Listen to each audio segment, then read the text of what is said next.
Chapter 310. I haven't asked you to leave, have I? The three instantly paused in their tracks upon hearing that and turned around slowly with wary looks. Mr. Gustav, we really respect you a lot, so please let us go this time. We won't cause any more trouble, the lady with red hair voiced out with a wry smile as she once again turned around with her subordinates. Nobody leaves, Gustav voiced out and snapped his fingers. Pa. Bang. Bang. Bang. Metallic doors suddenly started slamming down in the different parts of the storage room, trapping everyone within. The three of them looked around and at themselves with worried looks before turning back to face Gustav. Look, Mr. Gustav, we know you're now a big shot, but we won't accept being cornered. The lady gnashed her teeth as she voiced out with a look of determination. If you want to get rid of us, we won't go down without putting up a fight first. Shaq? Her hair turned into stabbing blades as they floated above her head. The man with green beard started transforming, and in a few seconds, he had a lizard-like appearance with moderate-sized bat wings. As for the man with a purple-colored head, black fire sprouted out of his head and started floating above it, while his fists were also coated in these black flames. Braun also prepared himself for a fight and was about to step forward when Gustav raised his hand to give him a signal to stay back. Gustav walked at a leisurely pace towards the three, who were slowly moving backwards. We're all serial ranked. You are way in over your head, kid. The purple head man with black flames floating above him voiced out. Gustav arrived in front of them. However, instead of a battle stance, he spoke. Can we have a business talk over there? Gustav gestured at the office area towards the eastern area. This was one of the small rooms he prepared as an office for himself, since he was the one managing the agency right now. Huh. The three of them voiced out with a surprised look. They felt their ears were playing tricks on them since Gustav's action gave them the intention that he harbored nefarious thoughts against them. Gustav didn't repeat himself. Instead, he started walking in the direction of the office. The three decided to follow after him after staring at one another suspiciously. They arrived in the small office, and Gustav sat down in his office seat, while gesturing for only the red-haired lady to sit. The other two had to stand beside her. First of all, I would like to know who you work for, Gustav said while staring at the lady. She stared back at him for a few seconds before she mentioned their hunting team, Eagle Wings, which happened to be one of the few in the city. She went on to explain that, unlike other cities, there was no main hunters organization that controlled other hunters organizations within the city. This was due to the fact that hunters couldn't hunt down mixed breeds within the city. A lot of other cities had main hunter organizations that protected the rights of the hunters and collected their share of every agency's generated monthly or weekly income. According to her, this wasn't created in Plankton City because they didn't hunt inside, and those that hunted on the outskirts of the city hardly managed to acquire lots of mixed breeds unless they went farther into the unexplored territories, which were quite dangerous. However, they had gotten word that Crimson Hunting Agency had been selling parts of mixed breeds easily and had them in abundance. They did their research and noticed that this was truly the case, seeing the way deliveries were being made all across different parts of the city. Since their team wasn't getting as much or making as much money, their leader gave them the task of disguising themselves as this main hunters organization that protected the rights of hunters, so they would be able to extort them. Apparently, they had come here several times, but Braun wasn't buying into their bullshit and always told them off. However, he didn't inform Gustav of this because he didn't want Gustav to think he wasn't capable enough. The two at the side heard the narration of their female leader, who happened to be the vice-captain of their hunting team, and were shocked that she revealed everything to Gustav. They had been trying to signal her to not reveal everything, but she totally ignored their signs. Oh, I see. Gustav nodded with a look of understanding after she was done.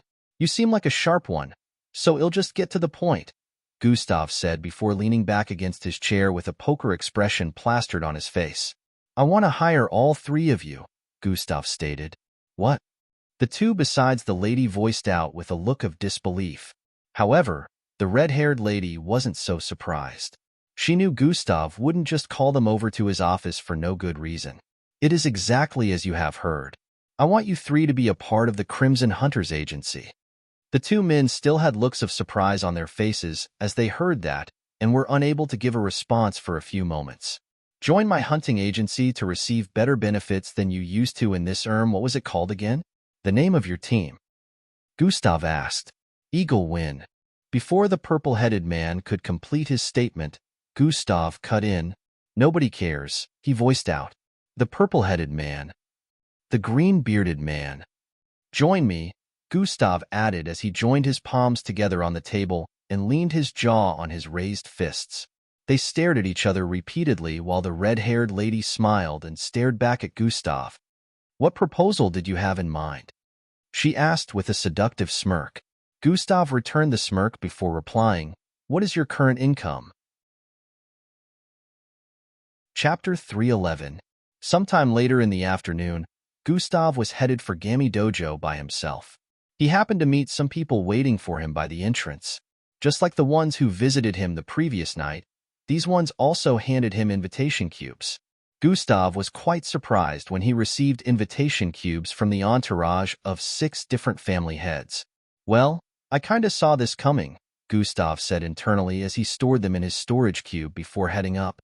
Even Matilda's family is among. I wonder why they didn't visit my house like the other one, Gustav said internally as he arrived up. He went on ahead with his personal training before heading back home to his appointment with those 6 new mixed bloods he was planning to employ.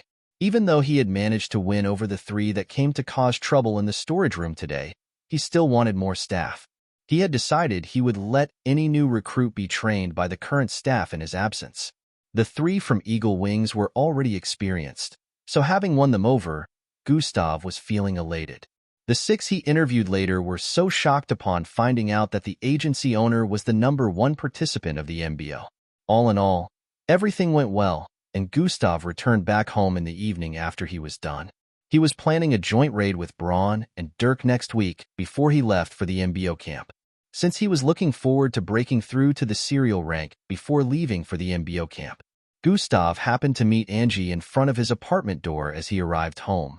He was a bit taken aback since she hadn't done this in a long time, so he felt it must be something important. Angie, is there a problem? Gustav asked. Angie seemed to be fidgeting as she twirled her hair with a shy look. No, there's no problem at all, Angie replied with a wry smile. Oh, then what is it? Gustav asked. I wanted to remind you of something. She smiled and avoided eye contact with Gustav as she turned her face to the other side. I'm all ears, Gustav responded. Our date is still holding next week Thursday, right? She asked. Gustav laughed lightly as he heard that. Of course, I didn't forget, Gustav replied. Oh, all right. I just wanted to remind you. They'll be going now. Angie's neck was already reddened at this point as she waved Gustav goodbye and went back to her apartment. Gustav shook his head with a light smile on his face as he headed in. He sat on his sofa as he began to bring out the cubes in his storage device.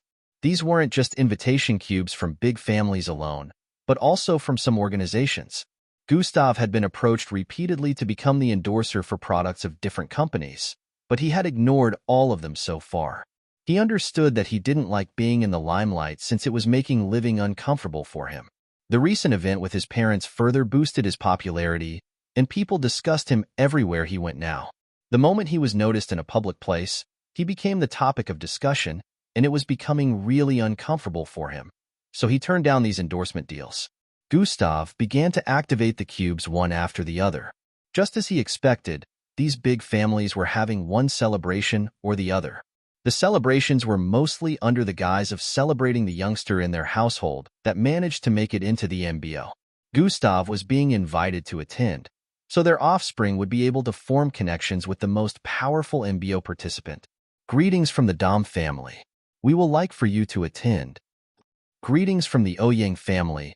We are inviting you to our special greetings from the Siena family, young Gustav. Every footage ended with them promising Gustav rewards for attending their celebration.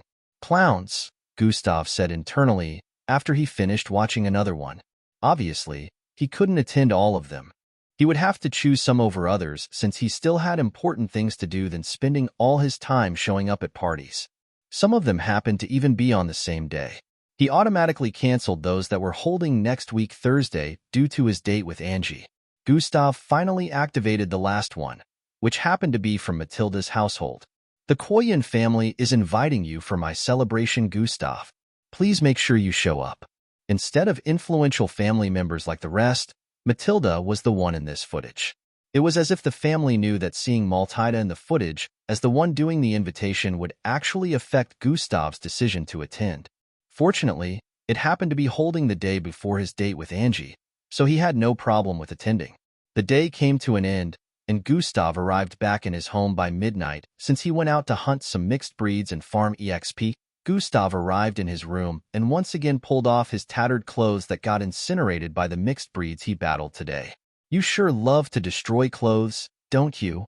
He suddenly heard the voice of the system in his head. Well, it's not like there's anything I can do about the entire vicinity turning into a domain of magma. There's no way any cloth would be able to survive that, Gustav responded while walking towards the shower after pulling everything off. Why don't you try creating clothes that are immune to temperature change and wouldn't easily get destroyed in battles? The system proposed. I already thought of that, but I won't begin the process till after next week, Gustav responded. Oh, you did? Looks like you're a little less dumb than I thought, the system replied. Gustav ignored the system and kept showering, but then he thought of something.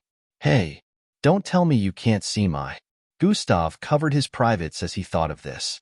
He subconsciously wanted to hide his P***NIS since the system sounded and looked like a girl. Idiot, I live inside you, so of course, I've seen everything. Not like there's much to see anyways. The girlish voice of the system laughed lightly as it voiced out. Gustav felt like cursing the system again at the moment as he showered in silence. Hey, have you figured out how to use your YRKI? The system asked. No, I haven't. Been trying, but I can't seem to figure it out, Gustav replied. How about I give you a clue? Chapter 312. No, I haven't. Been trying, but I can't seem to figure it out, Gustav replied. How about I give you a clue? The system proposed. Gustav was surprised at the system's sudden proposal to render assistance. Why are you nice all of a sudden? Is there a catch? Gustav questioned with a tone of suspicion. He didn't think the system would just assist him because he had been hard-working in trying to figure out how to use Yarki. Why should there be a catch? Idiot, the stronger you are, the better it is for the both of us. Why would I want your growth to be restricted when it is also to my own benefit? The system chided. Oh, fair enough then, but instead of giving me a clue, why not just tell me the entire process? Gustav asked shamelessly with a smile. Stupid. Did you forget about the time I mentioned that you have to figure it out yourself? If I tell you the entire process, you'll remain a sub-parallel being forever. You won't be able to go beyond that class, the system voiced out. Gustav had a look of understanding after hearing that. All right then, he muttered. Cosmic superiority is a universal power bestowed upon the privileged. As you know, there are other beings in the universe that have achieved it. I've seen that you've been trying to channel the power of Yarki differently because of this. It's a universal level of power that doesn't only center around mixed bloods. This means other beings without bloodlines can use this power. So, the system voiced out lengthily and suddenly stopped. Gustav exclaimed with a look of confusion. That's it. Figure out the rest yourself, the system stated and kept quiet afterward. Gustav's forehead creased up as he stared at nothing while standing underneath the shower. He knew the system had bailed out of telling him more, and it wouldn't reply him even if he questioned it again. So he didn't bother trying to. Gustav's facial expression showed that he was trying to solve a puzzle. Wait, the system mentioned seeing me trying to channel cosmic superiority differently from how I channel my bloodlines, which means Gustav's face suddenly showed an expression of realization. I shouldn't be trying to channel the power differently. The other beings in the universe who also use the power of Yarki make use of the power in a similar way to how they use their own original power. Since we're all different beings and we achieved cosmic superiority in different ways, Gustav muttered with a look of understanding as he stepped out of the shower and wiped himself up. After doing that, he changed into his pajamas and went to his room. Still, I need to find the location of the power within me before I can make use of it, so I can say I have successfully gained knowledge about the first step, Gustav said as he sat down on his bed in a crossed-leg position. It was truly, as the system said. Gustav had been trying several methods to activate cosmic superiority, but none of the methods tried was similar to bloodline channeling. So, this time Gustav had decided to try and look for the power within him by channeling all bloodlines at the same time. Gustav had never tried this because so many things could go wrong with trying to channel several bloodlines at the same time. He might end up exploding into a bloody mess or lose control and turn into a mixed breed that would have the combination of all his abilities. Even if he successfully managed to channel every bloodline at the same time, the speed of channeling would be extremely slow. However, Gustav had no choice but to try it this time since it was necessary. Gustav slowly concentrated his senses inwards and began to spread them around the parts where his bloodlines were located. One after the other, he connected to each and every one of them. However, unlike before, where he would have firm control of them, which would enable him to channel that particular bloodline properly, this time, it felt like he only had a very vague hold over them. Gustav raised his concentration to the peak as he began to channel every one of his 30-plus bloodlines at the same time. Every single bloodline stored within Gustav began to tremble and bubble slowly as Gustav channeled them. Gustav smiled as he successfully managed to begin channeling the bloodlines together. However, it seemed to be mentally and physically tasking for him. I need to use their energy to find out where the power is hidden, Gustav said internally as his skin started changing color due to the multiple channeling. Shruram. In just a few seconds, Gustav's skin had transformed from warm cream color to red. Beads of sweat began to roll down his face as he closed his eyes. Occasionally, part of his body would twist out of shape before returning back to normal. Gustav searched all around with his senses buried deep. His chin suddenly started getting longer as a black pointy horn grew out of it for a few seconds before returning back to normal. I can't keep this up. I need to find it before things get too overwhelming, Gustav said internally as he continued channeling. Due to channeling every bloodline at the same time, he was feeling immense strength and energy running through his body, but it would get very dangerous if he kept this up. Within his body, every bloodline channel point was separated. Still, the bloodlines were bubbling intensely at this moment, and some of them started moving out of their concentrated area. They were getting close to mixing with other bloodlines that were also being channeled. Gustav had to make sure these bloodlines being channeled didn't meet up with one another, or it would cause severe catastrophes within his body. Gustav's face suddenly morphed into one filled with red scales before going back to normal. Chapter 313. Other times a third arm would grow out of his back, and his hair would transform into baby snakes before returning back to normal. Occurrences like this kept on happening for the next 2 hours, along with the temperature change of the room, before Gustav finally smiled. Beads of sweat rolled down the sides of his face as he smiled. Found it, he said internally as his senses noticed a small pinkish liquid flame hiding deep within him. Beads of sweat rolled down the sides of his face as the smile appeared. The moment Gustav noticed this small liquid pinkish flame, he could already sense that this was the Yarki within him. He didn't need to be informed. He already sensed the connection to it, which grew even stronger after his senses noticed it. The pinkish flame instantly increased in size and became twice its initial size. At this moment, Gustav stopped channeling the bloodlines and instead tried channeling the pinkish flame within him. Sheinin.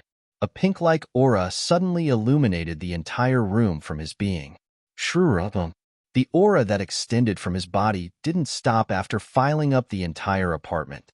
Instead, it kept spreading outwards. Shrurra. It spread outside of the building, then to the houses in the vicinity and the entire neighborhood area that covered over 30 miles. It took Gustav by surprise because at this moment, he was like a living light bulb. The entire neighborhood was suddenly thrown into disarray by this unknown power even though it was late in the night. Some of them woke up but couldn't understand where the source of light was coming from. Angie, who was sleeping at the moment in her parents' apartment, could not help but shiver subconsciously as she felt the strange power in the air.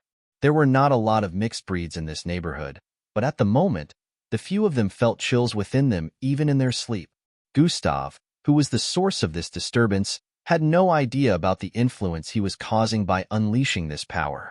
He even wondered if he was using it the right way. So, this is Yarki. I don't feel any different, though, Gustav said as he stood to his feet. There must be other ways it can be applied, Gustav muttered with a look of contemplation as he raised his hand. The Guara mentioned that I could use it to make species in a particular range of power submit to me, Gustav recalled. I will need to try this out later, Gustav said as he slowly deactivated Yarki.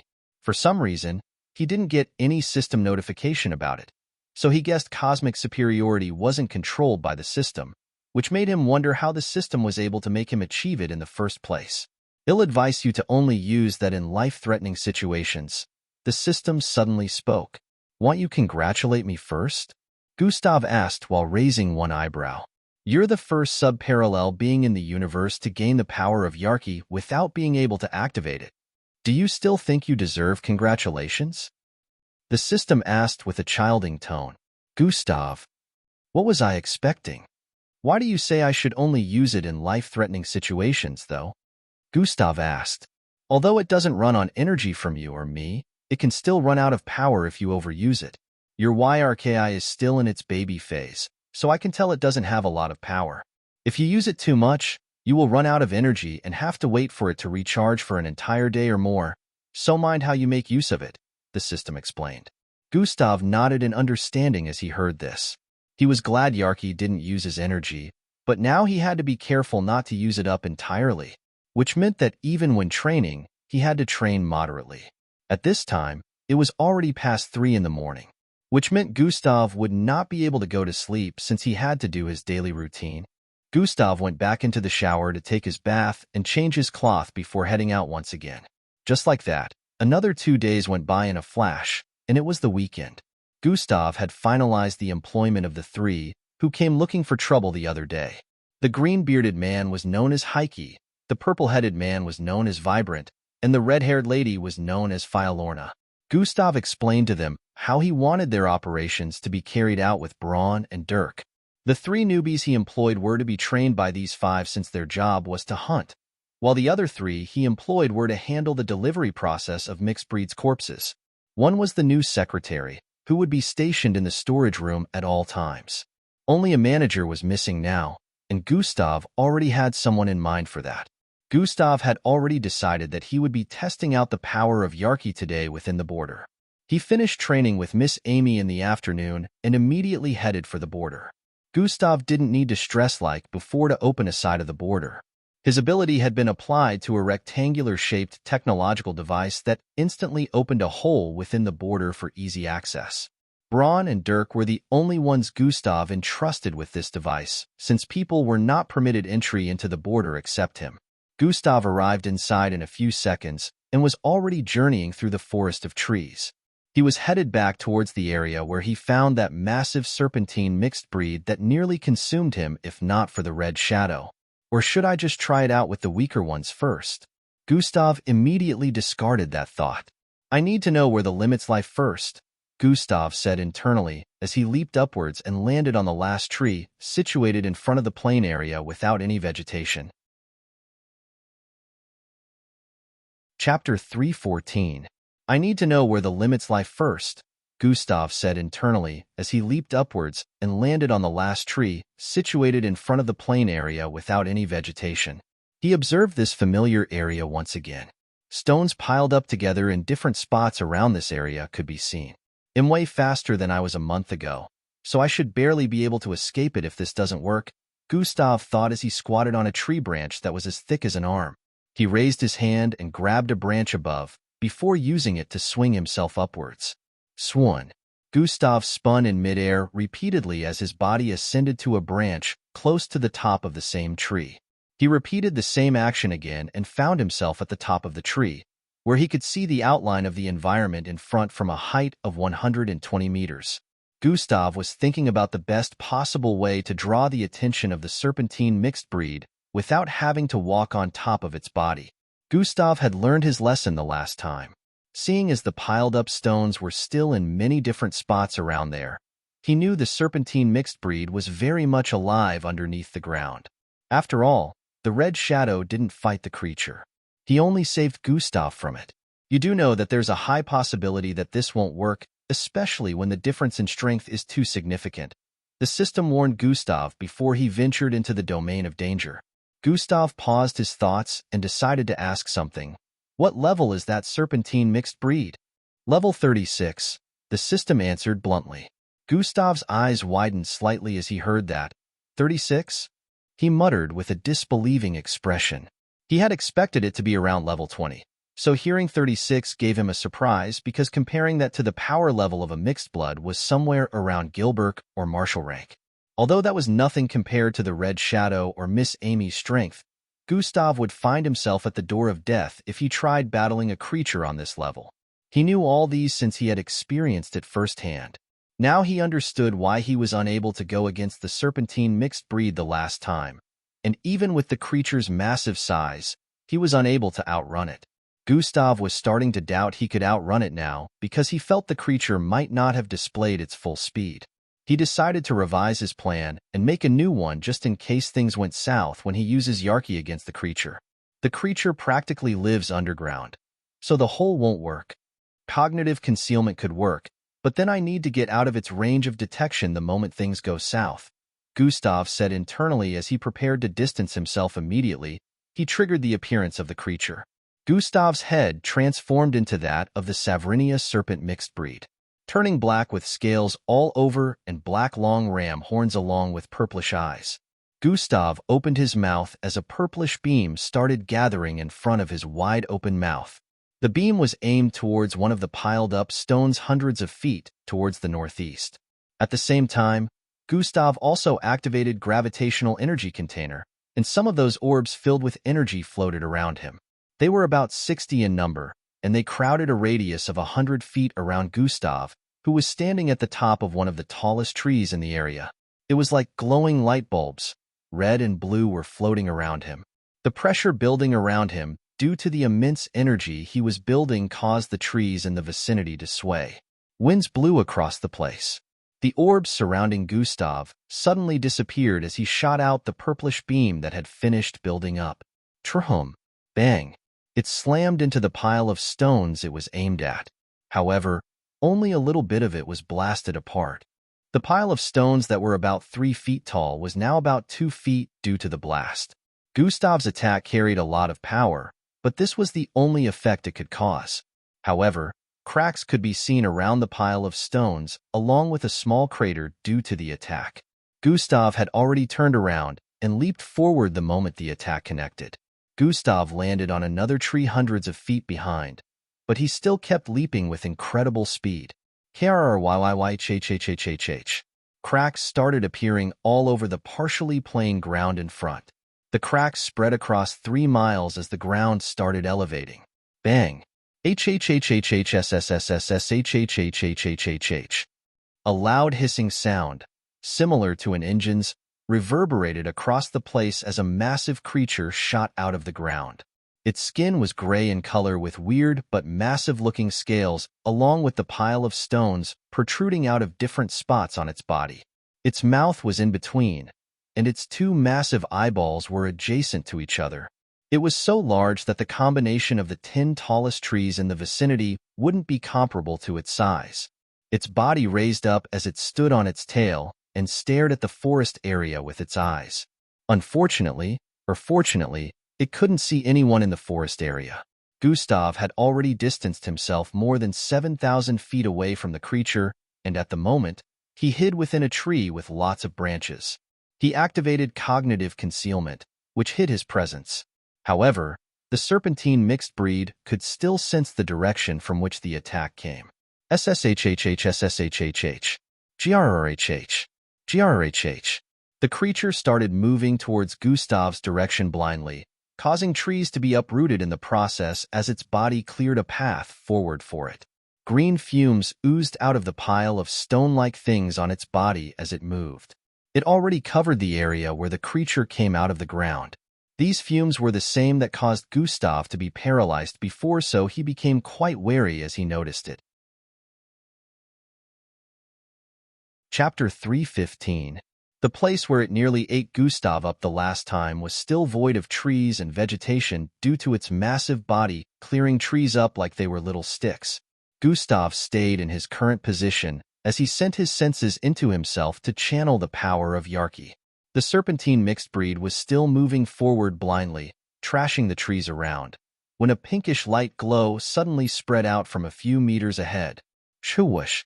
The pinkish glow spread out and covered the entire vicinity of this small forest, causing the serpentine creature to pause its movement. The creature started feeling uncomfortable as its body basked in this purplish glow that coated the entire vicinity.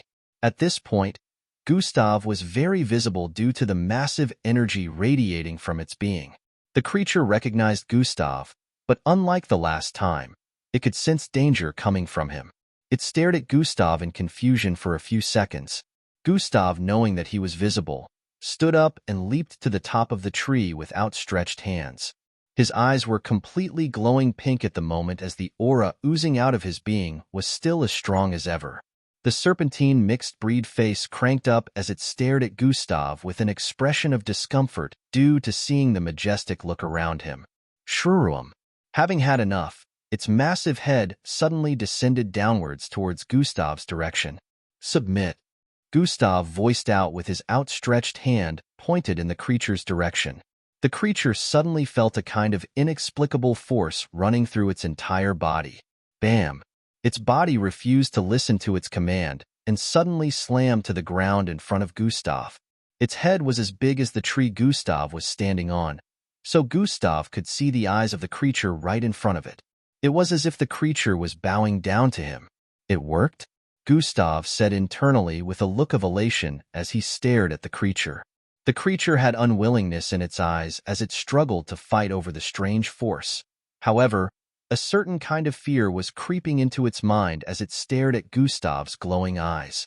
Gustav slowly moved forward and stepped onto the head of the creature. He was like a small on its massive head, but Gustav liked the feeling. Arise! Gustav voiced out. Zrurum!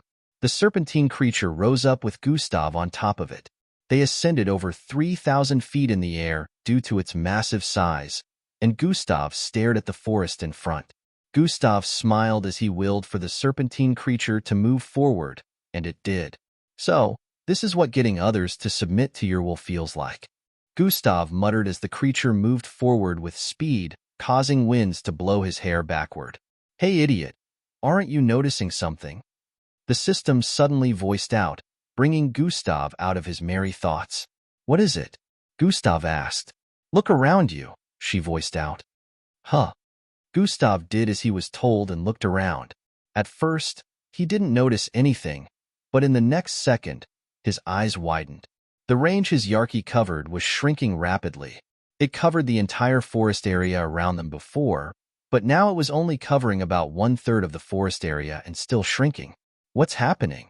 Gustav was confused as he quickly jumped off the body of the snake and landed on a tree in front. He quickly commanded the creature to distance himself from him, willing it to move in the opposite direction. Gustav started running at the fast speed he could move at as the Yarki shrank rapidly. Shum. In a few seconds that it retracted back into him, the vicinity returned back to normal. He had distanced himself quite a bit from the serpentine creature when it regained control of its body due to the retracted Yarki. The creature who recalled its action a few moments ago was suddenly filled with repression and anguish, which could be seen on its face. It was about to turn around to deal with the lowly creature that caused it to perform such degrading acts when a massive explosion suddenly rocked its tail region. Boom! The explosion was loud and powerful, covering a huge part of its tail and even causing 3 trees in the vicinity to be blasted apart. However, only a small injury could be seen on its tail. Regardless, this still managed to delay the creature's pursuit. It made some hissing sounds that proved it was angered as its eyes squirmed while it stared at its tail. Thinking someone else attacked it, it turned around to check that direction for the assaulter, but it couldn't find anyone there. After a few more seconds of surveying the area, it turned back around to check for Gustav. However, Gustav was long gone by that time. He had used that time to escape from the small forest area and was currently leaping over a small stream that was on the path to leaving the border. About 5 minutes later, Gustav had already arrived outside the border. Phew! He breathed out in relief as he moved towards the nearest tree and stood under its shade. That was close, Gustav muttered as he sat before the trunk of the tree and leaned his back against it. He had made use of the 60 orbs of energy he conjured before and hid them with gravitational energy. He made them explode at the tail of the creature, so it would think it was being attacked from behind. Gustav sourced for the Yarki within him and found out that it was out of energy. It depleted way too fast. Gustav said internally with a look of disappointment. Hey system, you didn't tell me it would only last for 52 seconds. Gustav had calculated the amount of time he spent using Yarki. No, it wasn't supposed to deplete this fast, the system said with a tone of surprise also. Even though your Yarki is still in its baby phase and weak, it wouldn't have worked against the creature at all. It was able to subdue the creature completely until it ran out of energy, the system added as Gustav heard that. His expression turned into a contemplative one. Maybe. Gustav's face lit up with a look of realization. I have two theories. Chapter 316. Maybe. Gustav's face lit up with a look of realization. I have two theories. The system waited for Gustav to speak. First, my Yarki is just too weak, so it could only do that much. Gustav voiced out the obvious part first. Second, my Yarki is very potent, but against higher-level creatures and beings, it would deplete very fast and only have dominance over them for only a short duration, Gustav explained with a contemplative expression. Now that you mention it, these two theories do make sense. The system agreed with Gustav's thinking for the first time. But then I still need to keep making use of it to confirm my speculations, Gustav added as he turned around to stare at the border behind. Gustav decided to head home for now since energy inside the Yarki had run out. It was the weekend, so by the time Gustav arrived home, it was already evening. He did his usual research and read some books that had information on intergalactic travels. Truly a lot of things are hidden from the general public. Gustav noticed this as he read through some articles. It turned out that lots of Earthlings had migrated to other planets through intergalactic travels. From the research he had been making, he found out that apart from the MBO, other private organizations also dealt with intergalactic travels. If a person wanted to travel out of the planet, it was easy through connections and enough money. There were also beings from other planets living on Earth, but the issue was in some cities, only Earthlings were allowed to reside within. Aliens weren't given access into these cities, and Plankton City happened to be among these cities. Looks like you'll need to ask Miss Amy on her view of the existence of Humbad. I need to gather as much information as I can, Gustav decided before going to bed. The party of Mr. Gon would be held on Monday, so Gustav was looking forward to training his Yarki on Saturday, which was the next day. He decided to go to bed, for now, hoping that it would recharge during his sleep. The next morning when Gustav woke up, the first thing he checked out was his Yarki. Gustav reached into his senses and noticed that the pinkish fiery flame within him was still darkened. Gustav was a little disappointed, but he understood that the system did mention to him that it usually took a lot of time to recharge. He decided to go on with his daily routines. It wasn't till around 2 in the afternoon before he was done. He had a little free time, so he decided to come out of his apartment and move around the neighborhood a little. He happened to bump into Phil on his way down the stairs. Phil was returning from somewhere looking tattered and dirty. Gustav had bumped into Phil many times, but this was the first time he saw Phil in this state. Phil would always greet him with a merry face filled with excitement, but this time, his head was hung low as he passed by Gustav's side. This action surprised Gustav as he paused and turned around. Phil, Gustav called out to the little boy who was similar in age to his immediate little brother. Phil heard his name and turned around. That was when Gustav noticed the black and swollen side of his face. Big brother Gustav, he muttered without any energy in his voice. What happened? Gustav asked with a suspicious look. Don't worry about it, big brother Gustav. Phil forced a smile as he spoke. His left side looked hideous with a forced smile due to his bloated cheek. This image instantly reminded Gustav of the times he used to get beaten up. Gustav turned around and walked forward before placing his hand on Phil's shoulder. Tell me the truth, Gustav said with a low tone. Phil's smile instantly transformed into a frown as his lips quivered. Phil decided to come clean and explain to Gustav how he got into a fight with a group because of a football playground 3 neighborhoods away. It turned out that he and his group of friends were chased out of the playground by a group of bigger boys even though they got there first. So, why didn't you fight back? Gustav asked Phil. They were all normal humans. I didn't want to hurt them, he muttered. Gustav felt like hitting his head on a wall as he heard this. Are they still there? Gustav asked. They should still be, Phil responded. Let's go, Gustav said as he grabbed Phil by the hand and started pulling him downwards. Wait, big brother Gustav. Phil tried calling out to Gustav, but he didn't even answer to him. Swoosh! Gustav lifted him and dashed across the neighborhood. Which way? Gustav asked as he paused after they got to an intersection. Left, Phil answered. Gustav turned to the side and sped off into the distance, passing by the side of several houses. After turning left and right once more, they arrived in a part of the edge of the city where a plain field could be seen in the midst of an area filled with grasses. This plain field had 2 football posts on the left and right end of the plain field. Some young teenage boys could be seen playing a football match against each other. They didn't instantly notice Gustav and Phil since they were focused on their match, but one of them stopped playing and turned to stare at Phil when they did. Yo, this kid came back for more, he voiced out as he started moving forward. The others behind laughed as they heard that and stood to watch the show that was about to unfold. Is that the one who beat you up? Gustav asked as he stared at the yellow-skinned boy approaching. Yes, big brother Gustav, Phil answered as he stared at the boy with a look of anguish. The boy looked to be around 14 years of age, while Phil was only around 12 years of age. Chapter 317. Good now. Before Gustav could finish his statement, the boy in front interrupted. What is this? You brought your uncle to come fight for you? He asked with a taunting look as he reached into the back of his pants and brought out a pocket knife. I'll rough him up too, he voiced out with a smile as he walked closer. This kid has guts. Taking a pocket knife wherever he goes, Gustav said internally. Phil was a little surprised that the kids didn't recognize Gustav, so he turned to stare at Gustav as he pointed. Don't you guys know? Before he could complete his statement, he noticed Gustav's face was different from what he remembered. Gustav had now grown a beard and a mustache. Where did he get that costume, and how was he able to put it on so fast? Phil wondered. Gustav's facial looks were still similar to his original, but the beards had given him a completely different look. Phil had no idea that Gustav made his face look older with shape-shifting. He thought it was a costume to hide his original looks, and he totally understood that Gustav would want to hide his looks due to his recent popularity.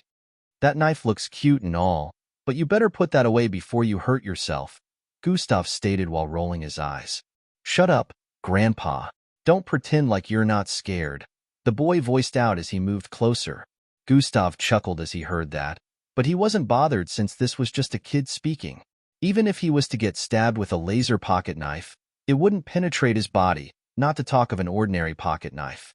Phil, you go out there and return the beating he gave you, Gustav said to Phil. No, I can't. My mom and sister said never to touch humans because they're fragile or hurt anyone for that matter. Phil rejected the proposal. Sigh, what are they teaching this kid? Gustav shook his head as he thought. Did they also mention that you should become a punching bag and receive the beatings of anyone who feels like laying their hand on you? Gustav asked with a look of disappointment. No, but... Before Phil could finish his statement, Gustav interrupted. There are no buts. In this situation, it's beat or be beaten. Do you want to always be on the receiving end? Gustav asked. Do you enjoy being inflicted with pain? Do you hate yourself so much as to tolerate someone inferior laying their hands on you when you can fight back? Mind you, never show sympathy to those who wish to harm you except you're a masochist. So, tell me, Phil, are you a masochist? Gustav asked in quick succession. At this point, Phil was speechless as he heard Gustav's questions. Are you lovebirds done jabbering and yammering? My ears are bleeding, the kid in front voiced out as he ran forward with the pocket knife. Phil, Gustav voiced out as he walked forward to meet with the kid in front. The kid's pocket knife was still pointed forward, but the kid seemed to have no intention of actually stabbing someone, so he was shocked when Gustav suddenly dashed forward to meet him. Poochie. Due to the fast speed, the knife stabbed forward uncontrollably towards Gustav's gut. Arg! Gustav moaned in pain as he stood in front of Phil. Phil's eyes widened as he screamed out, "Big brother Gustav!" His eyes turned silver as white furs grew out of his limbs, and he transformed into a beastly-looking creature with massive paws and feet. Phil dashed forward and leapt upwards with his legs outstretched. Bam! His legs slammed into the face of the kid, sending the boy flying several feet backwards. Phil looked triggered as he dashed forward again after the kid slammed into the ground in front and started raining kicks and punches on his face. In a matter of seconds, the kid's face was already swollen and full of bruises. Just as Phil was about to stomp on the kid's face again, Gustav dashed forward and grabbed hold of him. That's enough. Gustav held him up, easily preventing him from continuing the beating. The kids behind had wide-open mouths after witnessing the scene before them. They never knew Phil was a mixed blood. They thought he was just a normal Slarkov since he had horns and never actually fought anyone or reveal his abilities. Now that they had witnessed this, they swore in their hearts never to mess with him again. "Big brother Gustav, you are okay?" Phil voiced out. "Ich him, I am fine." Gustav nodded as he dropped Phil and showed him the pocket knife that was initially in the hand of the kid. The blade of the pocket knife had twisted towards its handle. "I was not affected," Gustav added, "but someone else would be if they were in my shoes, and you could prevent that if you had dealt with him when he messed with you." Phil had a contemplative look on his face as he heard that. "Don't wait to act when you come in contact with people like this. Always put them in their place," Gustav said as he started walking forward. Phil stared at the boy who was lying by the side with a swollen face just like his. After a few seconds of staring, he ran forward to meet up with Gustav. "Always control yourself, though, and don't overdo it. Unless the offense deserves a punishment like that," Gustav said with a lecturing tone as they walked away, leaving the kids behind with awe-stricken looks. Hours later, Gustav went back home after hunting some mixed breeds and farming EXP. "I am only a few more XPs away from reaching the next level. I wonder if there will be any different when I achieve level 20, Gustav said internally as he went to shower. After showering, he approached his bed to sleep. Tomorrow is the birthday party of Mr. Gon. Let's see what he has to offer, Gustav thought before going to bed. The next morning he awoke once again and checked on his Yarki. Why is it still lacking energy?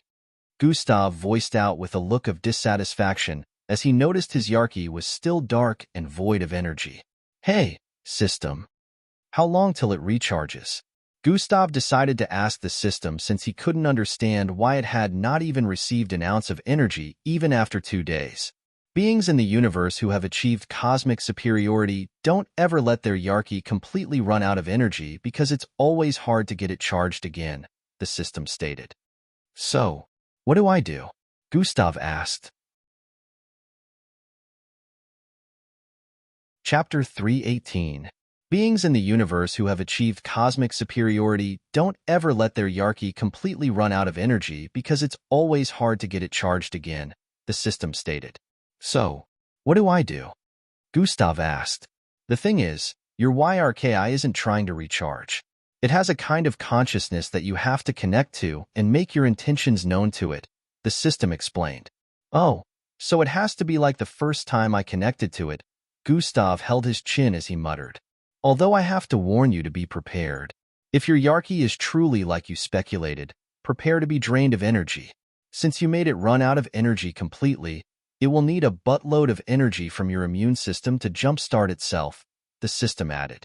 Gustav's eyes squinted as he heard that. "I need to attend this Mr. Gon's party today, or should I cancel?" Gustav questioned. "That's up to you," the system stated and kept quiet afterwards. Gustav sat on his bed with a look of contemplation. He had done research on Mr. Gon and found out that he was the current CEO of a clothing brand.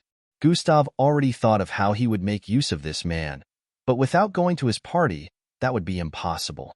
"Looks like he'll just have to connect to the Yarki later.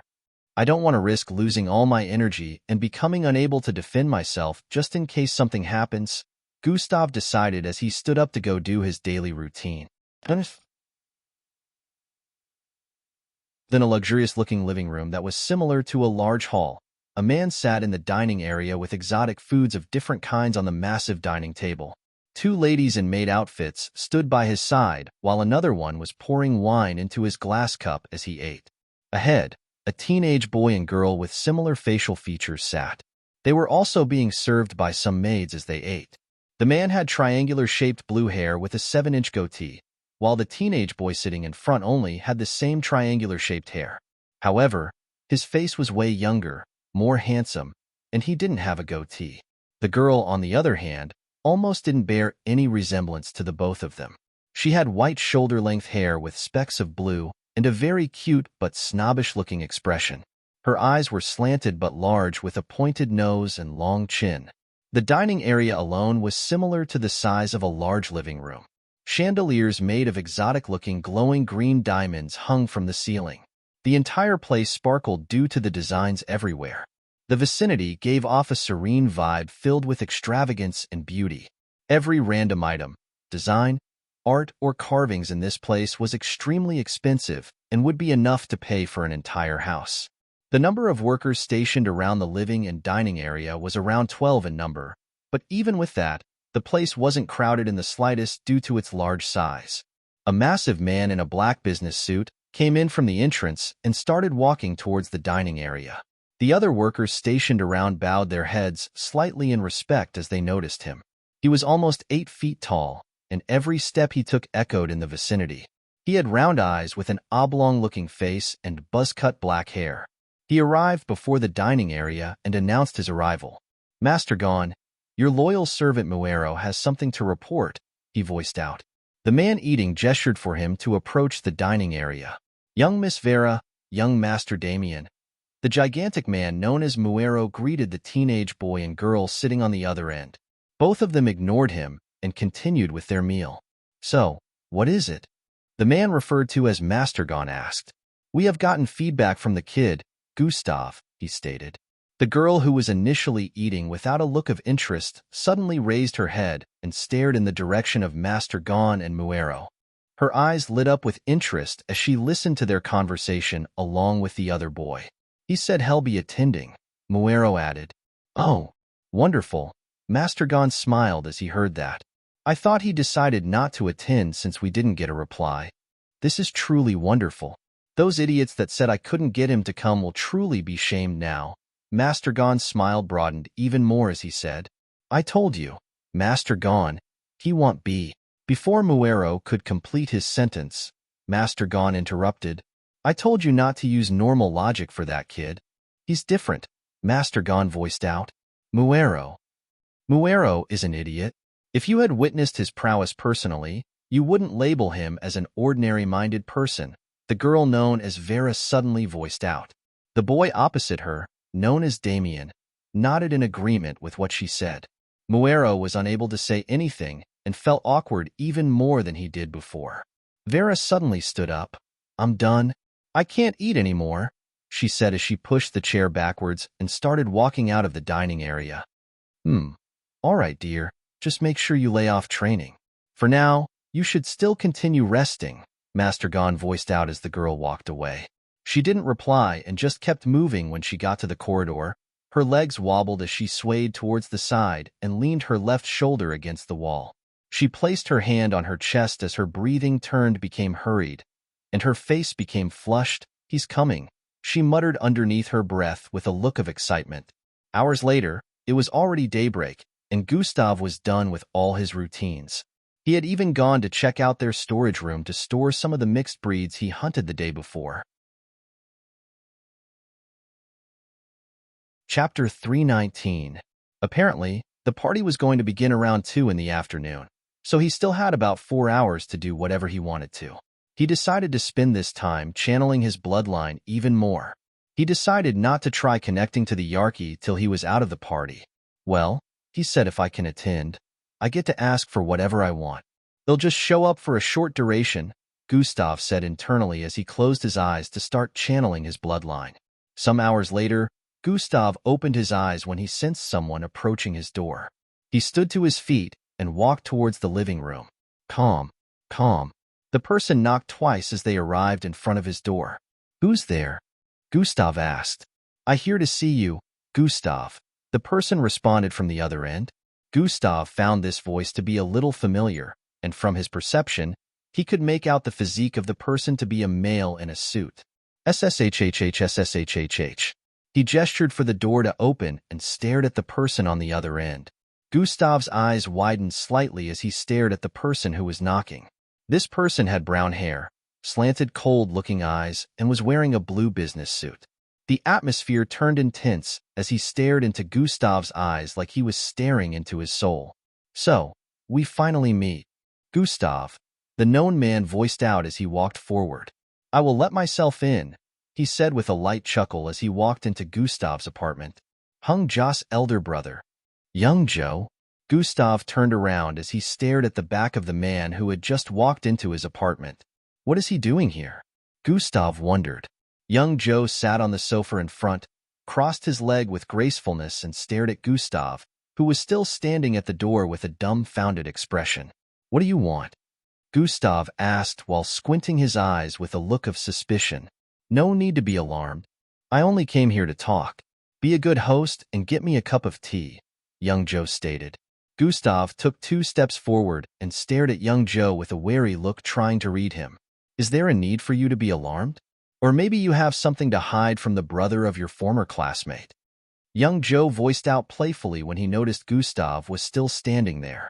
There's always a need to be alarmed when a stranger walks into my home, Gustav stated. You had B. Before Gustav could complete his statement, Hung Joe interrupted. Like I said, I only came here to talk. Have a seat, Hung Joe stated.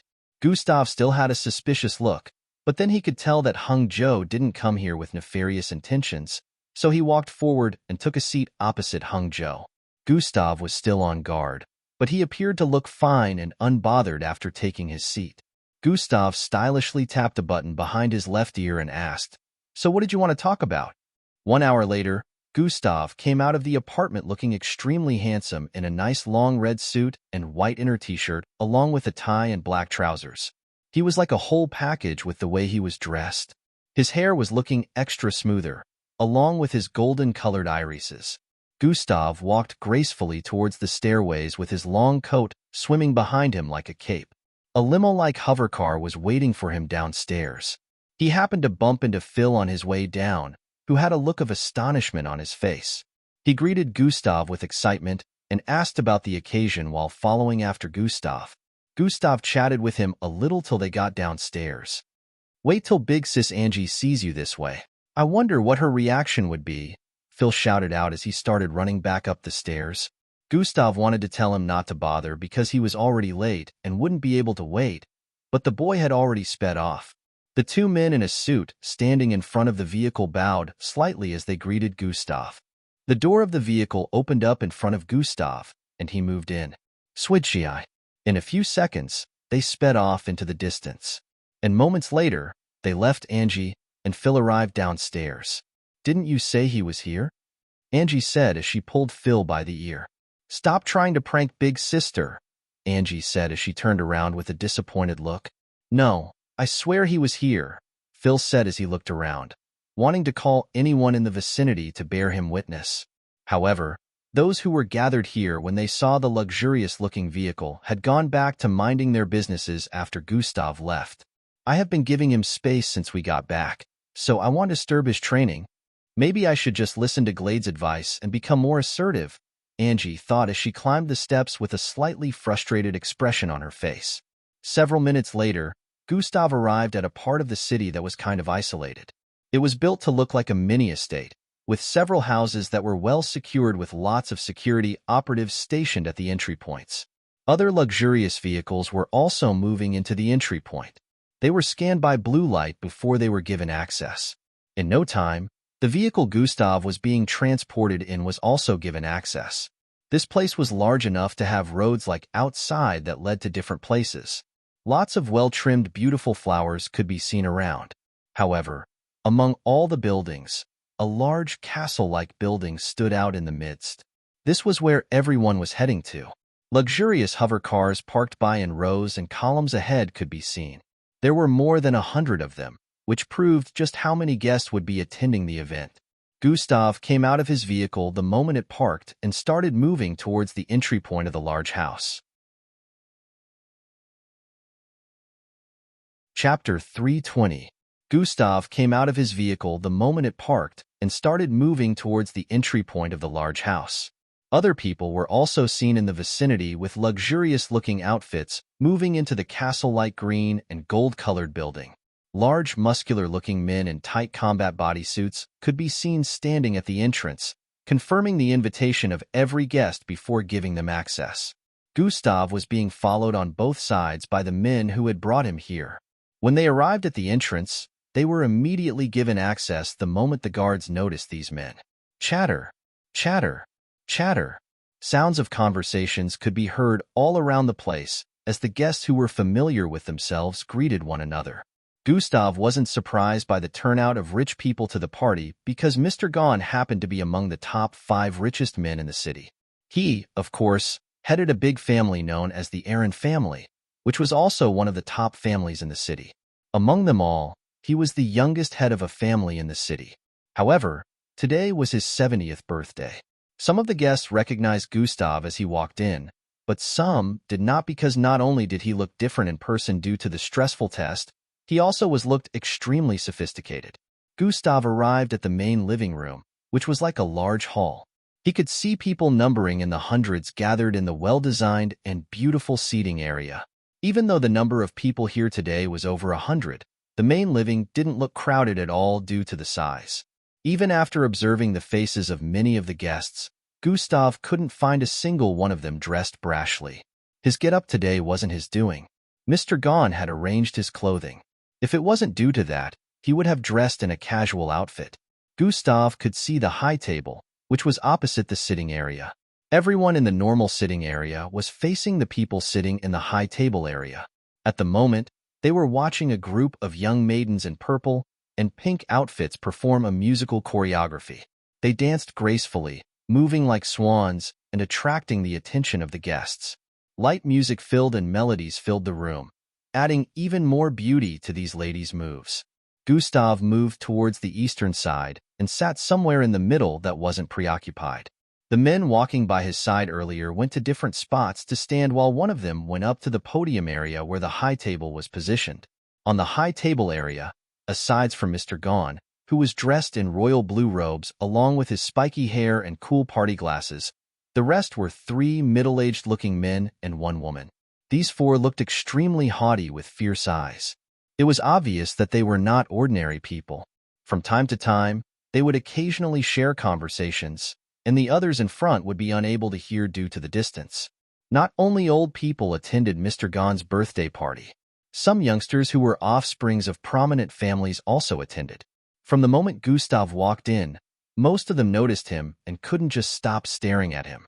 While the performance was going on in front, some of them sitting together discussed Gustav's arrival. The number 1 participant Gustav is here. Why do you all call him number 1 when there are others who haven't displayed their abilities but are already enlisted without having to participate in the test phase? Low. Are you talking about the special class candidates? I also heard about them. Apparently, those are the strongest, and until we have seen their abilities, Gustav cannot be labeled as number 1. It doesn't change the fact that he's very strong though. You all have forgotten that he passed the special test, so he's practically also a special class even though it hasn't been announced. I heard that he managed to perform a big feat at the finals. Gustav's perception was able to cover the entire hall, so he could hear the words of these youngsters as they discussed with each other, but he wasn't bothered. One of the men who escorted Gustav to this place had already informed Mr. Gon of Gustav's arrival. Oh, isn't that the young lad who earned himself the title of number 1? The young lad known as Gustav. Looks like he was invited too. I must make my children share a conversation with him today. That kid has a bright future. Some of the influential parents who arrived with their children saw this as an opportunity to make connections with him. Mr. Gon smiled from his sitting position as he noticed that Gustav had already attracted half of the guests' attention towards himself. This was one of the effects he was aiming to achieve. A particular girl with pink hair and blue strands sat in front with a tensed expression as she occasionally turned to the side to glance at the people behind her. The boy beside her looked similar to Mr. Gone with his pointy blue hair. However, at the moment, he wasn't paying attention to the girl. His attention was more focused on the beautiful maidens performing in front. He licked his lips as he stared at one of them with glaring intentions. His eyes suddenly glowed up as he stared in the direction of the maiden, with long black hair among the 12. The lady started feeling slightly uncomfortable as she danced. His eyes paraded her body from her head to her chest area. He swallowed saliva as he prepared to move his vision down, but then he felt someone staring at him. He turned to stare at the middle of the high table and noticed Mr. Gone staring at him. Mr. Gone's eyes were narrowed into slits as he stared at the boy who happened to be his grandson. The boy known as Damien quickly lost the glow in his eyes and stared down to avoid eye contact. Such a shameless brat. Always using your bloodline abilities in this manner, he said internally as he shook his head and stared back at Gustav, who was sitting peacefully in the middle. Why can't he just be like this young lad Gustav? Mr. Gone shook his head as he thought. Chapter 321. Master Gone, you seem to be troubled. What is the matter? The woman sitting on his left side asked with a concerned look. No, I'm not troubled at all. On the contrary, look who accepted my invitation, Mr. Gone replied as he stared at Gustav in the crowd. At the moment, the others sitting on the high table had also noticed him. Two of them had conflicted looks on their faces, while the other two had intrigued looks. One of them had a celebration for his great-grandson the other day for getting enlisted into the MBO training camp, and since he also happened to be the head of a big family, and he expected Gustav to appear at the party too. However, he had missed that one while he attended this one, which made them wonder what Mr. Gone did to make him accept. Even though the head of that family who invited him wasn't happy with his absence, which he regarded as a slap on the face, there was nothing he could do about it. No one was willing to incur the wrath of the crazy Miss Amy. You invited that mannerless swine that doesn't even respect the parents who brought him into this world. The man sitting on the far left end with orange hair and strands of gray voiced out. True, from what I remember, he slapped his mother. How can you invite such a person here, Master Gone? The other middle-aged-looking man on the far right side voiced out too. About that, it's all a ruse. Just as he has said in his footage, his parents are truly clowns. Mr. Gone tried debunking their words. How could you say such a thing, Master Gone? Are you in support of children disrespecting their elders? The one on the left voiced out. Master Gone must be blinded by the young kid's talent and decided to overlook his bad character. The one on the right added. Mr. Dwayne, Mr. Uga, you have to get your facts straight before jumping to conclusions. Surely something must have happened behind the scenes to lead to such a situation. The lady beside Master Gone voiced out. Thank you for mentioning that, Lady Sill. You will all be proven wrong before the end of this event. Mr. Gone smiled and stopped speaking. The man on the right-hand side of Mr. Gone finally spoke. Do you mind enlightening us, Master Gone? His voice happened to carry more power than the others. He had a 3-inch long horn underneath his jaw with slanted eyes and spiky silver-colored hair. Mr. Joe, I want to speak more on this topic. When the time comes, everyone will be enlightened. Master Gone smiled peacefully as he placed a finger on his party-shaded glasses and pushed them up in a cool way. In his sitting position, Gustav noticed the eyes around him, and although it made him a little uncomfortable, he acted unbothered. At this time, the ladies performing had left the stage, and now a young lady with a musical instrument similar to a piano and a guitar combined with numerous amounts of light glows on it was performing. She sang a song similar to the olden days rock music, which seemed to be the opposite of the previous performance due to the heavy sounds. Oh, my goodness, the Tribome goddess Yusha was invited to perform. I never knew Master Gone was a lover of these kinds of music. The guests spoke among themselves as the singer performed with a hard but melodic voice. Master Gone seemed to like this a lot, and was even vibing hard to the music while the others on the high table stared at him with a weird look. The ceremony continued as the Master of Ceremonies spoke from time to time to increase the liveliness of the event while inviting the next performer. Gustav initially wanted to be in attendance for about an hour before leaving, but due to the factors of not being able to meet with Mr. Gone yet, he decided to still hold on. Different kinds of superstars were in attendance today, and they all performed heartily and wished Mr. Gon a happy birthday when they were done. After some time, the guests all brought their gifts forward.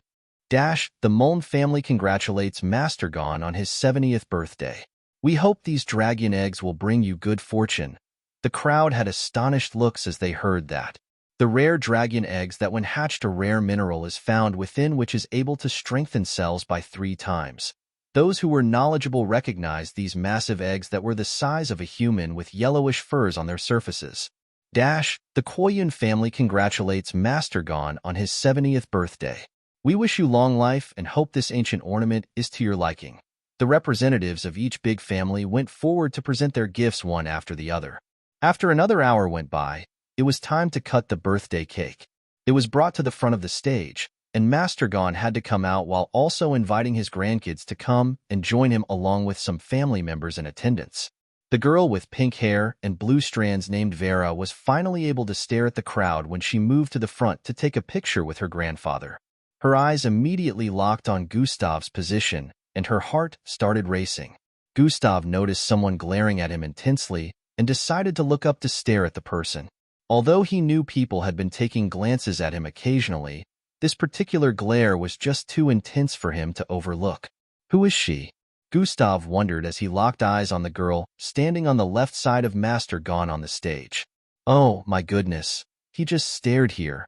Vera felt her heart skip a beat as she quickly turned her eyes away and pretended not to stare. Her face returned back to its initial aloofness and haughtiness as she took several pictures with Master Gon. Gustav shook his head and decided to overlook this as the party continued. After cutting the cake, the guests were invited to the dance floor to pick partners to dance with. Gustav sat on his chair unbothered as he waited for the celebration to come to an end. While sitting and waiting, he suddenly heard someone call out to him from behind. "Hello, handsome. Want to dance?" It was a sweet and melodic voice. Gustav was drawn by the sound of the voice, so he immediately turned around to stare at who had just spoken. You. Chapter 322. Gustav was drawn by the sound of the voice, so he immediately turned around to stare at who had just spoken. You. Gustav was taken aback to see a beautiful young petite lady with purple-colored hair packed in a bang. This was the same lady who sang a song similar to Rock the other time. She was the superstar known as Goddess Yusha. Do dance with me, Gustav, or am I not worthy enough to get a dance from you? She asked. Gustav stared at her outstretched hand and then her beautiful face before looking at the dance floor where people could be seen swaying from place to place with their partners. He turned back to stare at her before responding. I don't know how to dance. Yusha's eyes brightened as she heard that, I figured. Wouldn't it be too much for you to be talented in combat and also be a good dancer? She chuckled. So, why is your hand still outstretched? Gustav noticed this and asked. Grant me the privilege of teaching you, she voiced out. Most of the girls in the vicinity cursed in their minds as they noticed the exchange between both of them. They wished they had worked up the guts to ask first. However, it would seem they were too slow in making up their minds, and now Goddess Yusha had beaten them to it. They silently prayed for Gustav to turn her down. Gustav had a slightly contemplative look on his face as he thought, well, what could go wrong? I still haven't completed the goal of learning a dance move, so I might as well just use this. Gustav stretched out his right hand and placed it on hers. All right. Her smile broadened as Gustav stood to his feet, and they walked towards the dance floor amidst the stares and glares of many guests. The both of them faced each other as they got to a part of the dance floor, and Yusha stretched out her palms as slow music played in the background. She told Gustav to place his palm on hers and follow her movement as they started dancing to the tune. Even with the envious gaze of some girls around them, Gustav focused on the dance lesson. This was the first time he was attending any social event. He never even knew how such things were held, which was why he didn't know how to dance. He nearly stepped on her several times as she instructed him, but due to his sharp reflexes, he was able to quickly move his foot away. Now you're getting it. You are quite the fast learner, she said as their movement became more fluid than before, garnering astonished stares from those who had their eyes on them the entire time. Gustav's left hand was gripping her thin waist, causing her body to be hugged to his as they moved. Gustav was quite triggered at first as he held the soft body of a woman again, but he slowly got used to it as they danced, telling himself this was a normal thing. Goal completed. Learn a dance move. Gustav smiled as he noticed the notification. He set it aside and decided to check the rewards later. So, out of everyone you could dance with, why me? Gustav asked as he stared into her eyes. Hello, have you met you? You're Gustav, the #1 participant in the just concluded MBO entrance test. Who wouldn't want you to dance with them at this party? She muttered while looking back into his eyes as they moved from place to place. I can sense the glares of many maidens present in today's party. If looks could burn, I would have been barbecued. Believe me, every girl present here wants a slice of you, she added brazenly. Gustav laughed lightly as he heard that. You don't seem to me like you're one of those girls who would care about such things. Even if a person was famous, you're also quite famous yourself, so it's truly surprising that you'd be interested in dancing with me. Gustav paused his statement at that point. Well, that's because I like you, she voiced out. Gustav was surprised at her open revelation. I watched your performance in the test, and it made me research about you. I know your story, and it inspired me to write a new song that I will be releasing in a few days. She smiled while narrating. Gustav didn't even know how to respond to her as he kept staring while they danced. However, before the atmosphere could turn awkward, she spoke. I am not asking you to date me. Dancing with you is already enough. You are an awesome person, handsome, strong, charismatic, and frankly many girls' dream guy. So I just want to say you should just keep doing you. She muttered with a smile as their bodies separated from each other. This was the first time someone was praising him this way and came at him without hidden intention. She practically tabled everything out for Gustav, and he liked that she was straightforward. They stared at each other for a while before two massive men approached them from behind. Young Miss Yusha, it's time. One of them voiced out. Oh, all right, 1 second, she said to them before turning back to stare at Gustav. Now, exchange contact with me. As of today, we are friends, and you can attend all of my concerts for free, she said cheekily to Gustav. Some minutes later, Gustav went back to his seat, checking the device in his hand as he stared at the number Yusha gave him. She had left the event to attend another one that she was invited to perform. She seemed like a really fun person. I'd like to meet her again in the future, Gustav said internally as he drank from the cup on the table in front of him. A few girls had approached him during the time he took his seat to ask for a dance, but Gustav turned them down. Chapter 323. He wasn't really interested in too much socializing since he saw it as being too stressful. If any of these girls had piqued his curiosity, he would have agreed, but he didn't seem to be interested in any one of them even though they were all rich kids. The music was cut in a few more minutes as Mr. Gon moved towards the middle of the stage to give appreciation to the guests for showing up today. He spoke for about a minute, mentioning all the big families and the leaders of big families sitting in the high table area. Lastly, we have a special guest in our midst today. You all know him as the #1 participant, Gustav. I'm glad he honored my invitation and attended this old man's party, Mr. Gon voiced out as he stared at Gustav from his seating position. Chatter, chatter, chatter. Everyone's attention was drawn towards Gustav. If you don't mind, my eldest grandson would like to have a bout with you, Mr. Gon proposed. I'm sure everyone would be interested in seeing the prowess of the #1 participant in person, Mr. Gon added. A bout with Mr. Gon's eldest grandson. This will be interesting. Wasn't he a serial rank though? I remember Gustav to be Zulu ranked. The guests discussed amongst themselves as they waited for Gustav's answer. Gustav stared at Mr. Gon for a bit before answering. Fine by me. Grim, come out, Mr. Gon called out. In a few seconds, a young man who looked no older than 18 walked out from the passageway on the east side. He also had blue hair. However, there were specks of pink in different parts. He was quite huge, but he had a calm face. Gustav also walked forward, approaching the stage area. My eldest grandson Grim is already a serial rank, but you still bested him in the entrance test.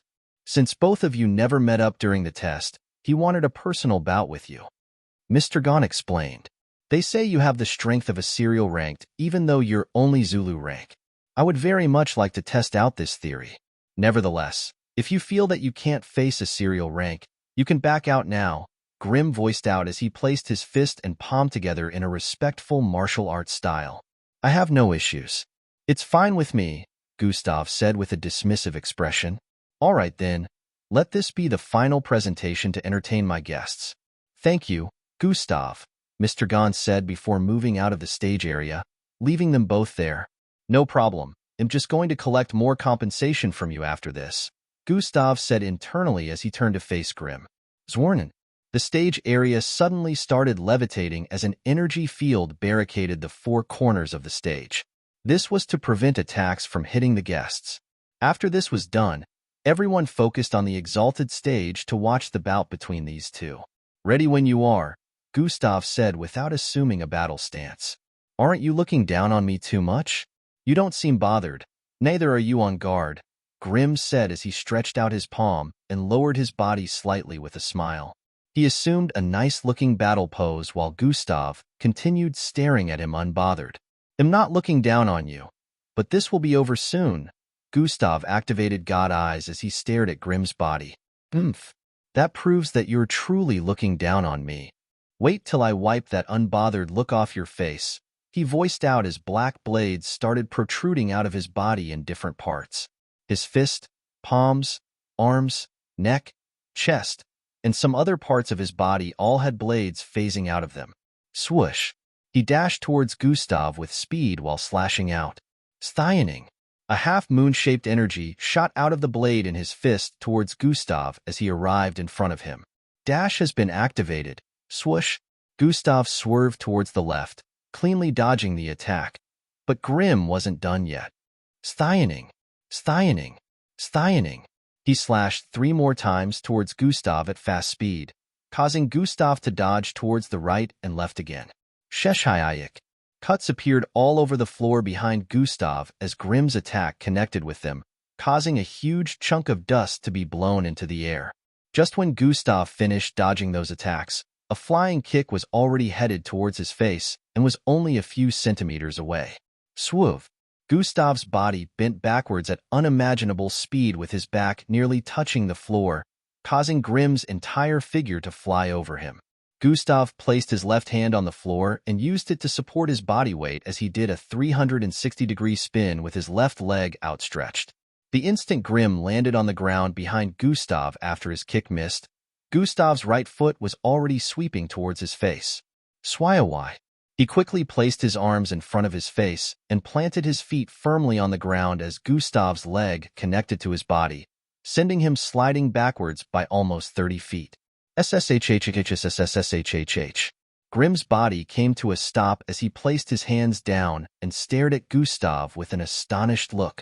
How is he so fast and powerful without even activating his bloodline? Grim wondered. He was also quite surprised that Gustav's leg wasn't affected even after kicking the blades on his wrist. Originally, his blades were sharp enough to cut through the toughest of steels, but Gustav was unaffected when he kicked it. The entire crowd was also in shock. Watching him perform in the holographic footage was one thing, but seeing this happen in person, they realized Gustav was more amazing than they thought. Ah, there goes my shoes again. Gustav stared at the shoes that had been ruined due to him landing that hit on Grim. If anyone had access to his thoughts, they'd be dumbfounded. Let's finish this on time before I ruin any more of my clothing, Gustav said internally as he stared at Grim with an intense look. I forfeit this match. Thanks for the spar, Grim suddenly voiced out as he placed his palm and fist together before bowing slightly respectfully. Huh.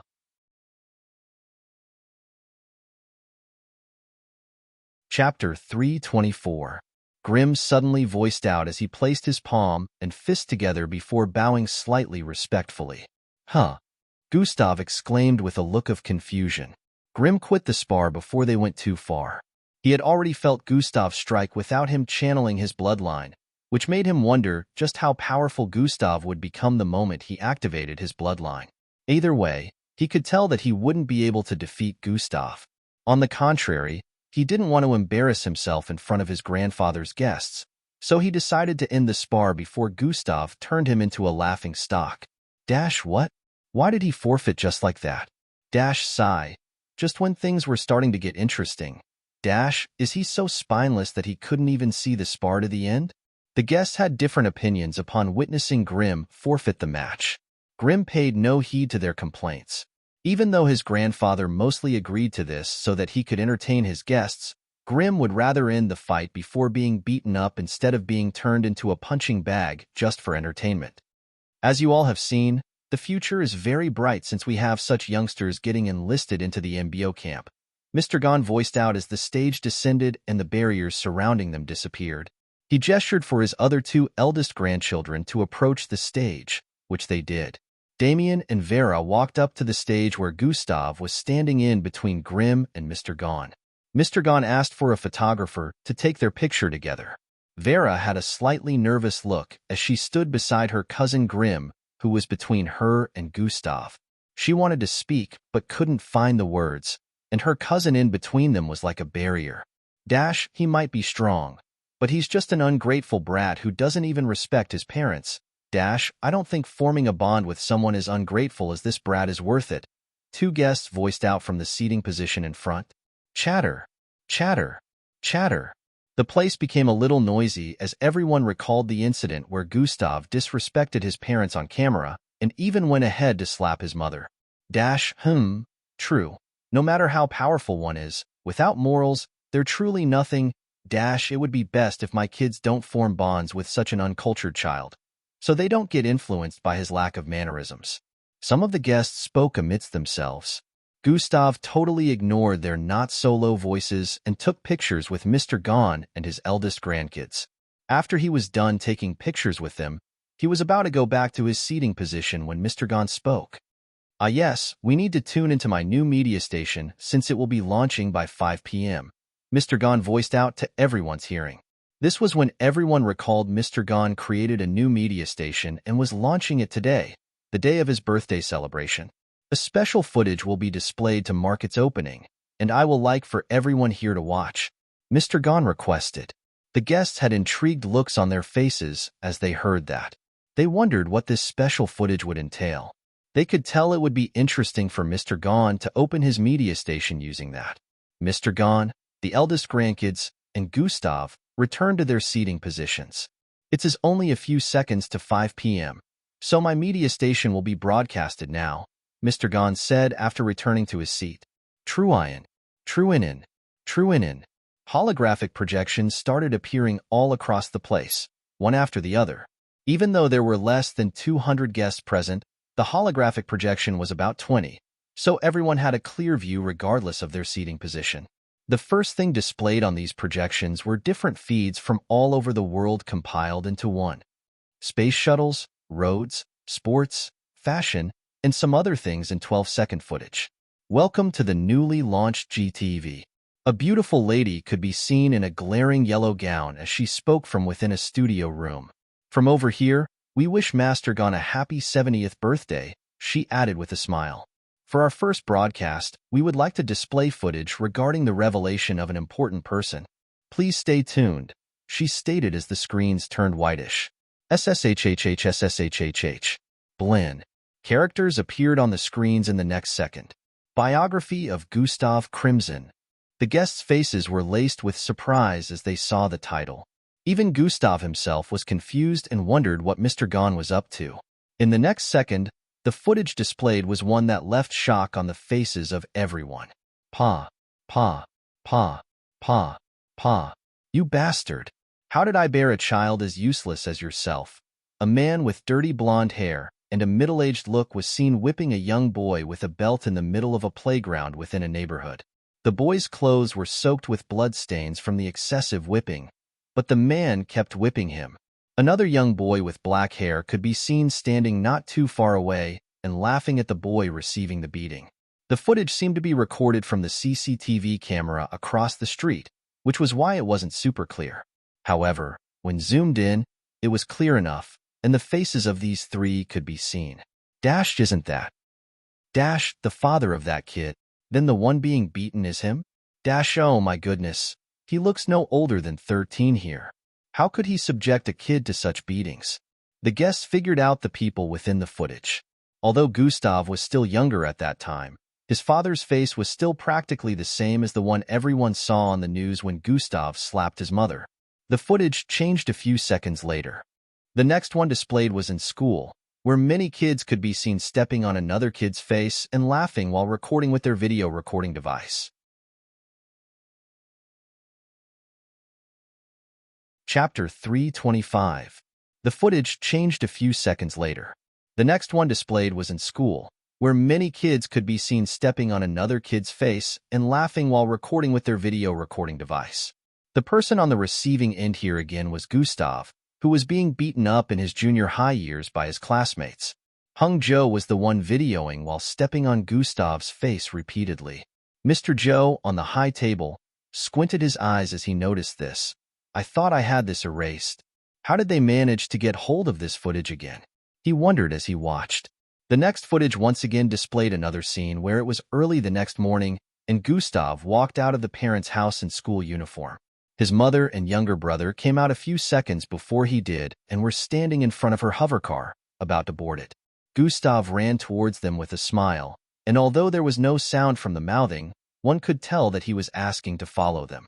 His mother walked towards him and landed 3 hot slaps on his face before brushing his face with her heel shoe. She seemed to be mouthing off something as she stared at Gustav, who was writhing in pain on the ground with a ridiculing expression. This footage was also one that was being recorded by the CCTV cameras across the street within Gustav's former neighborhood. One footage after the other was displayed which showed just how tragic and cruel Gustav's younger days had been. Not only was this being displayed here, but also across the city. Mr. Gon was quite influential, so he made sure the launching of his new media station was displayed all across the city where hundreds of thousands of people could easily watch them. Everyone sympathized with Gustav and now understood the reason for his hostility when his so-called parents arrived to claim a glory that didn't belong to them.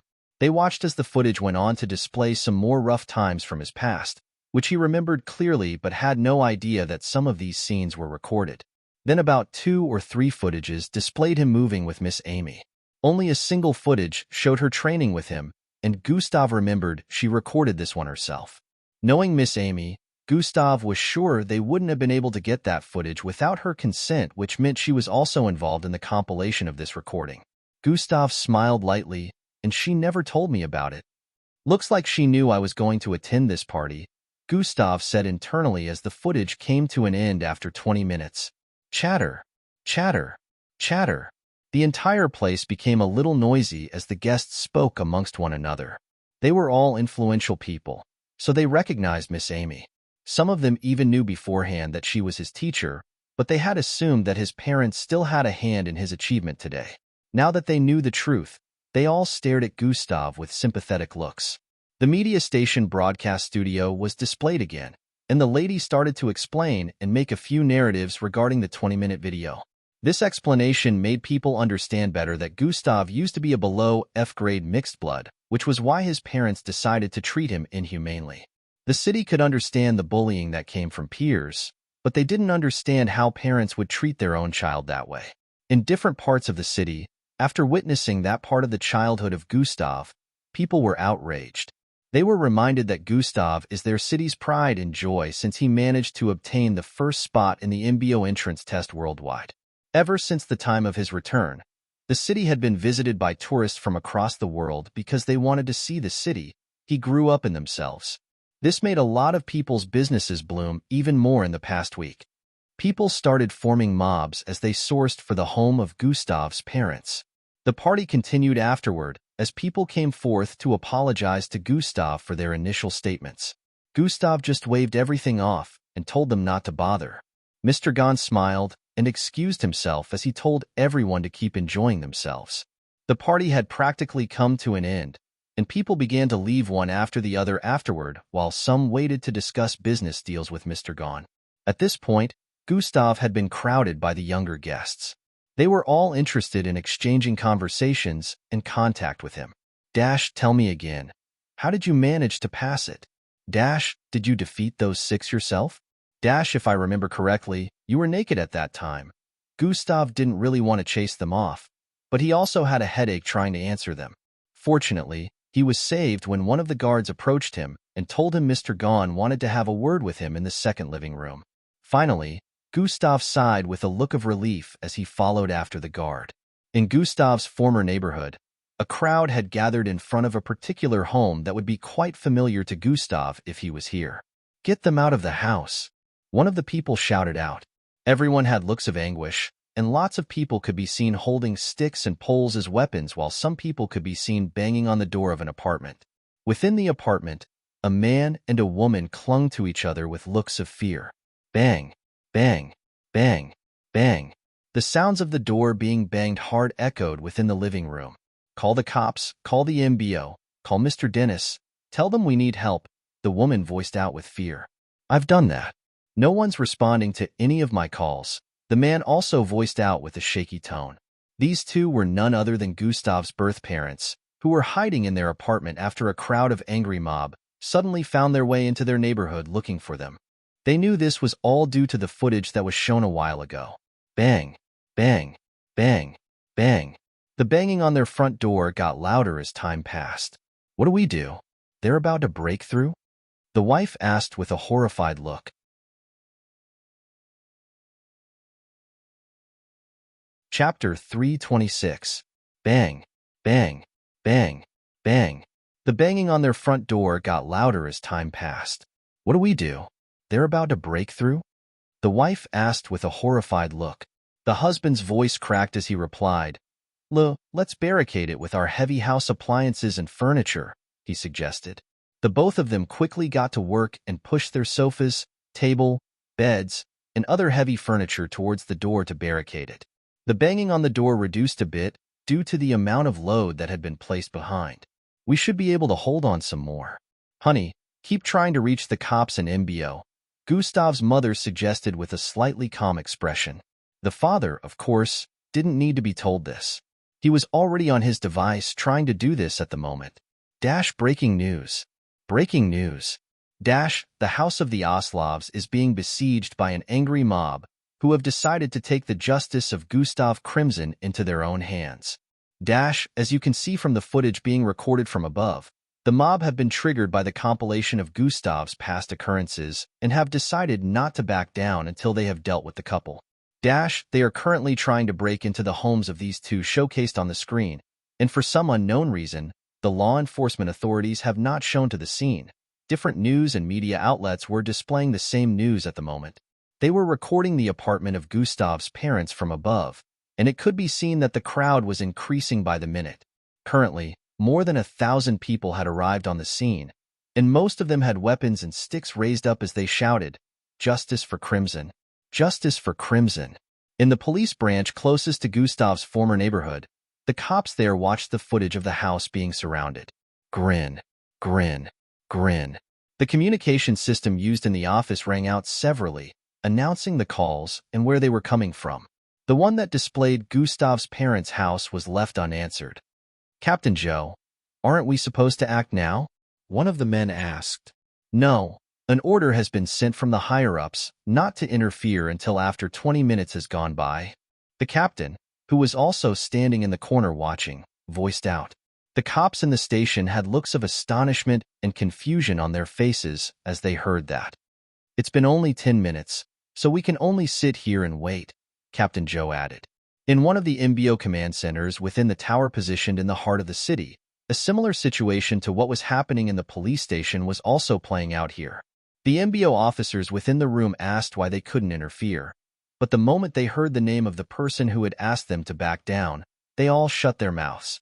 Gustav, who was the cause of this ruckus, was sitting in a beautiful, well-designed living room, taking a sip of exotic wine in a luxurious-looking cup. Opposite him was Master Gone, who seemed to be yapping away. Grim had gone back to his quarters, but the other two, Vera and Damien, were seated at the dining area staring at Gustav and their grandfather. Maids moved about the place and served some dishes in the dining room, but Gustav had already turned down the food because he wasn't interested in spending too much time there, which was why he was seated on one of the sofas with Mr. Gone. Of course, he disguised his intentions by saying he was already full from eating in the party, so he and Mr. Gone would just get down to the business at hand. Mr. Gone, I appreciate what you did back there, but by any chance, how did you manage to get my teacher on board with it? Gustav asked. Oh, you mean young Amy? Mr. Gone asked. Yes, Gustav answered. We happen to be acquainted, but it's a very long story, Mr. Gone voiced out. Gustav exclaimed with a slightly suspicious look. The moment I explained my plans to her, she agreed to help. Actually, 70% of the footage compilation was sourced out by her, so I can't accept your appreciation. Mr. Gone laughed lightly as he heard that. Without her, this wouldn't have been possible because even with my vast connections, I'm unable to retrieve some part of this footage myself, Mr. Gone added. 70%? Gustav's eyes widened slightly as he heard that. He knew it wouldn't be so easy to retrieve such footage that had been practically lost in time or deliberately erased. However, didn't expect that even someone as influential as Mr. Gone would have such difficulty and only manage to retrieve 30%. I must thank Miss Amy properly when I see her, Gustav said internally. Although he wasn't all too bothered with what the city initially made him out to be when he slapped his mother in front of the reporters. However, he was still grateful because he understood doing this wouldn't have been an easy task. Mr. Gone gestured for one of the guards to approach them. The guard was holding onto a square-shaped white box which Mr. Gone passed on to Gustav. What is this? Gustav asked as he collected it from the guard. Just a small gift from me to you, Mr. Gone said with a smile.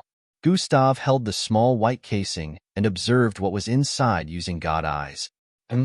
He noticed it was a small chip. Play the footage stored within when you get to your home, Mr. Gone voiced out. I managed to acquire that from a group of sneaky reporters, so be careful not to get caught next time, Mr. Gone added. Gustav had a confused expression as he heard that, but he could tell everything would still make sense to him later on after he watched the footage. Chapter 327. So, I promise to give you whatever you willed if you were able to attend my party. Do you have something in mind? Mr. Gone asked. Finally down to the main topic, Gustav placed his hands underneath his chin as he smiled internally. Yes, I do have something in mind, Gustav stated and paused his speech for a few seconds before continuing. I want to own a share of G Clothing Industries, Gustav stated. Silence, the entire place descended into silence for a few seconds as the grandkids in the dining area stared at Gustav with a weird look. Before Mr. Gone could reply, Damien spoke. Aren't you being too brazen to ask for such? My grandfather can't possibly do that just because you attended his party. I know you're not humble, but at least try to be a little humble sometimes. Do you know how many people would give up parts of their bodies just to share a conversation with my grandfather? You were given the... Before Damien could continue to toot away, he was interrupted by Mr. Gone. Shut up, boy. Do not speak to my guest that way, Mr. Gone stated with an authoritative look. Damien instantly shut his mouth upon seeing his grandfather's gaze. Gustav asked, based on my declaration, he has done nothing wrong. Now apologize, Mr. Gone added. Damien stood up with a frown and bowed slightly. I apologize for my misconduct, he said. Gustav nodded slightly before speaking. Of course, I said this with a few considerations in mind and also a business plan. The grandkids' faces lit up with a look of interest upon hearing that. Do you mind asking the kids to leave us for a few minutes? This is gonna be a business discussion between adults, Gustav proposed with a smile towards Mr. Gone. Both of them heard from the dining area, and their faces showed dissatisfaction. There's no way Grandpa would listen to him, Damien said internally. You heard him. The both of you excuse us for a bit, Mr. Gone said to the both of them. Damien's eyes widened slightly in disappointment as he heard that, but he dared not disobey his grandfather. Vera didn't have a look of opposition as she stood to her feet and moved towards the passage area. A few minutes later, Mr. Gone had a look of understanding on his face. So, you want there to be a department of fitted armored clothes with an elastic feature that don't easily get ripped even after doused in fire, he voiced out. Basically. But of course, there will be other designs. I know you've always been wanting to go into armor designs, but because of Mr. Joe, you have been holding back. I have many ideas that will be different from the types Joe Industries create, so I will deliver the body parts of mixed breeds that are needed to craft such wares. Conversely, You guys' job will be to process the creation, Gustav explained. I have done my research, so I know just how rare the mixed breeds parts needed are. But I can easily get access to them. Mr. Gon had a look of contemplation on his face for a few seconds before replying. This is a really nice proposal, Mr. Gon said. Also, I have something that is among the rarest materials in the world. If you have this, you can create top-notch armor, Gustav said as he tapped onto his storage device. Zing. KRRYYYCHHHHH. Fragments of green rocks appeared all over the place. The moment Mr. Gon laid eyes on them, his mouth hung open. He was immediately able to recognize that these rock fragments were extremely tough. About an hour later, Gustav arrived home and instantly changed out of his outfit before heading to the bathroom to shower. He smiled as the shower rained down on him. That went better than I expected. Good thing he recognized the authenticity of that rock, he muttered. The only downside is I got a model for the prototypes before leaving for the MBO camp, Gustav said as he imagined himself posing like an idiot. He had a slightly repressed look as he spoke. Hopefully, he gets my elastic clothing armor done quickly. In a few minutes, Gustav finished showering and headed to his room after putting on pajamas. I still have the entire tomorrow to myself, so I should start the process of rejuvenating my Yarki immediately, Gustav said as he sat on his bed in a crossed-leg format. Do you think it's so easy? Prepare to be indoors for the next 2 days at the very least. The system suddenly spoke. What? 2 days? Gustav said with a surprised look. I said at the very least. You might even take longer, the system scoffed as it responded. No, I can't spend 2 days indoors. I need to make it to Matilda's party, Gustav said with a worried look as he held his chin. After everything she has done, this is the first time she asked something of me, so I must at least make it up to her by showing up, Gustav stated. It's impossible to stop the process once you've started unless you plan to start it all over again after making progress, so cutting it short to attend the party is out of it. The system practically knew what Gustav was thinking, which was the reason for its statement. Then he'll just have to make sure I get it done within this night and throughout tomorrow, Gustav said as he closed his eyes with an expression of focus. His senses descended into the depths of his body and located Yarki, which was currently still darkened due to being out of energy. Now, let us begin within Angie's apartment. Her face shone a complicated expression as she stared at the news. Highlights from Master Gon's birthday party shows that young Gustav, the number MBO participant, was in attendance. On the projection, it could be seen that Gustav was dancing with a purple-haired beauty. Their bodies were glued to each other as they swayed beautifully from place to place like trees being blown by the wind. Ha, big sis, didn't I tell you? See big bro Gustav, Phil voiced out from the side.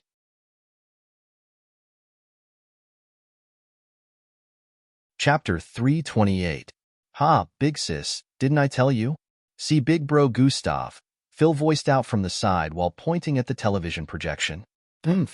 Angie pouted as she exclaimed and stood to her feet. Where are you going, sis? Phil asked as he saw Angie walking away. I'm going to bed, Angie answered with a slightly annoyed look as she went in. Oof. I think big sis got mad, Phil muttered. It's her fault for not making her intentions known to him, Angie's mother voiced out from the side as she changed the media station.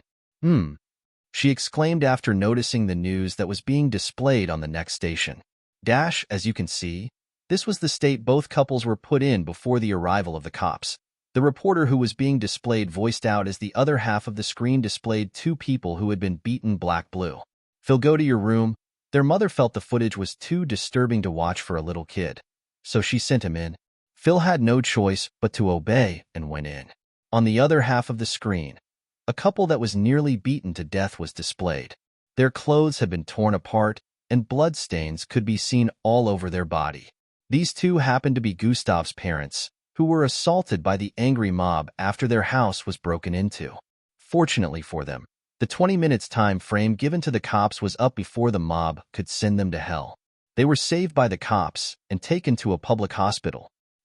According to the reports, they both survived, but are currently being charged with several offenses, child molestation included. Serves them right, Angie's mother said with a look of disgust. They brought that upon themselves, Angie's father, who was just coming from the passageway, voiced out.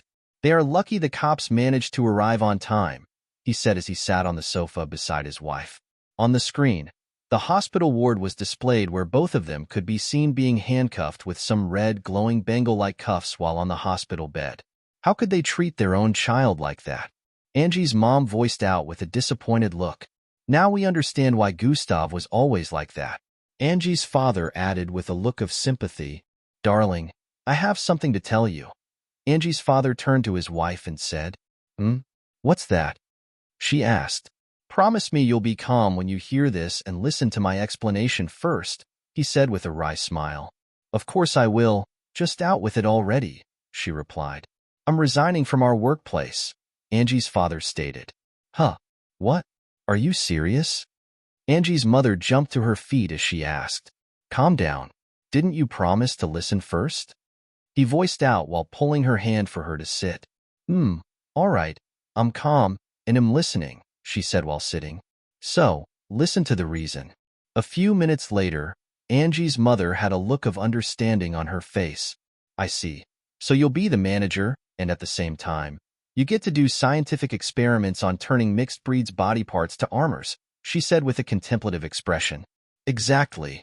Although I can't be a father to this kid, I can at least help him with this, Angie's father stated. Also, Master Ganji Industry is now in partnership with him, so there won't be a lack of resources unlike our current workplace, he added. That's really good. This makes me feel even more sympathetic for the kid. Sigh. He had to become so capable at such a young age due to his trauma, Angie's mother stated. We weren't there for him before, but now we can be. Let's make sure he is surrounded with enough love and care, Angie's father said with a smile. Back in his apartment, Gustav was still trying to pass his intentions across to his Yarki's consciousness. But, of course, it was proving difficult. He knew this was still going to take some time to achieve, so he kept probing and probing. The whole night was spent doing this. The next morning was when Gustav recalled that he still had to perform the system's daily tasks. The long night probing had yielded some rewards, and Gustav was starting to receive some signals from his Yarki, even though they were barely significant. If he stopped now, all that effort would be wasted, and he'd have to start again. He'll push your daily task for today back by 1 day, which means by tomorrow you'll be performing 2 daily tasks, one for today and the other for tomorrow. Gustav suddenly heard the voice of the system in his head. Thanks, Gustav said internally. You still have to perform them, though, and double penalty if you're unable to successfully complete either one of tasks. Gustav. I take back my appreciation within Miss Amy's apartment. She walked across her sitting room with a slightly disturbed expression on her face while answering a call. Are you saying it has been buried underneath the ground for over 200 years? Yes. From our research, this is so. How did the investigation on the other borders go? No luck. We haven't found any clue. So we can only make use of the lead in our hands. Are you going to make use of the red shadow? It seems I have no choice. We have to find the developer first.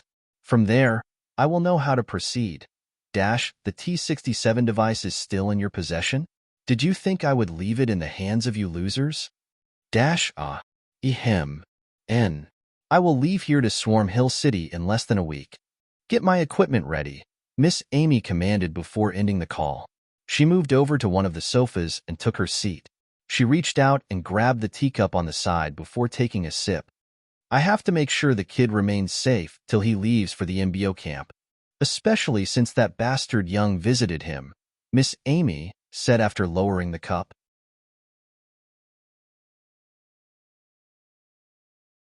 Chapter 329. He must be on edge now that he can no longer track the streams of energy coming from the rock. I will make sure this leads to your downfall, Miss Amy stated while squinting her eyes. Back in Gustav's apartment, the atmosphere had a kind of serene vibe to it. Everything was stationary, and it seemed as if there was no life present within this place. Gustav, who was in a cross-legged position on his bed, was like a statue as he closed his eyes. Even the sound of breathing couldn't be heard coming from him. He tuned his concentration to its very peak as he focused on his Yarki. He was starting to get more signals from his Yarki as time passed.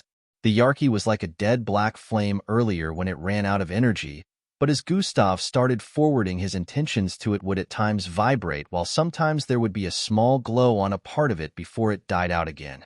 Occurrences like this kept happening for the next 7 hours. Within a hospital ward, 2 people could be seen in patients' outfits with their beds placed side by side. These 2 happened to be a man and a woman, handcuffed and isolated from the rest of the patients within the hospital.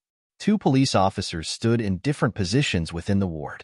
A boy with curly black hair was by the side of this couple, speaking with a furious tone. He was dressed in a pure white uniform with a red blood-shaped logo on his right breast pocket area. "This is all his fault. That bastard trash," he shouted out. "Sir, please, there are other patients in this place.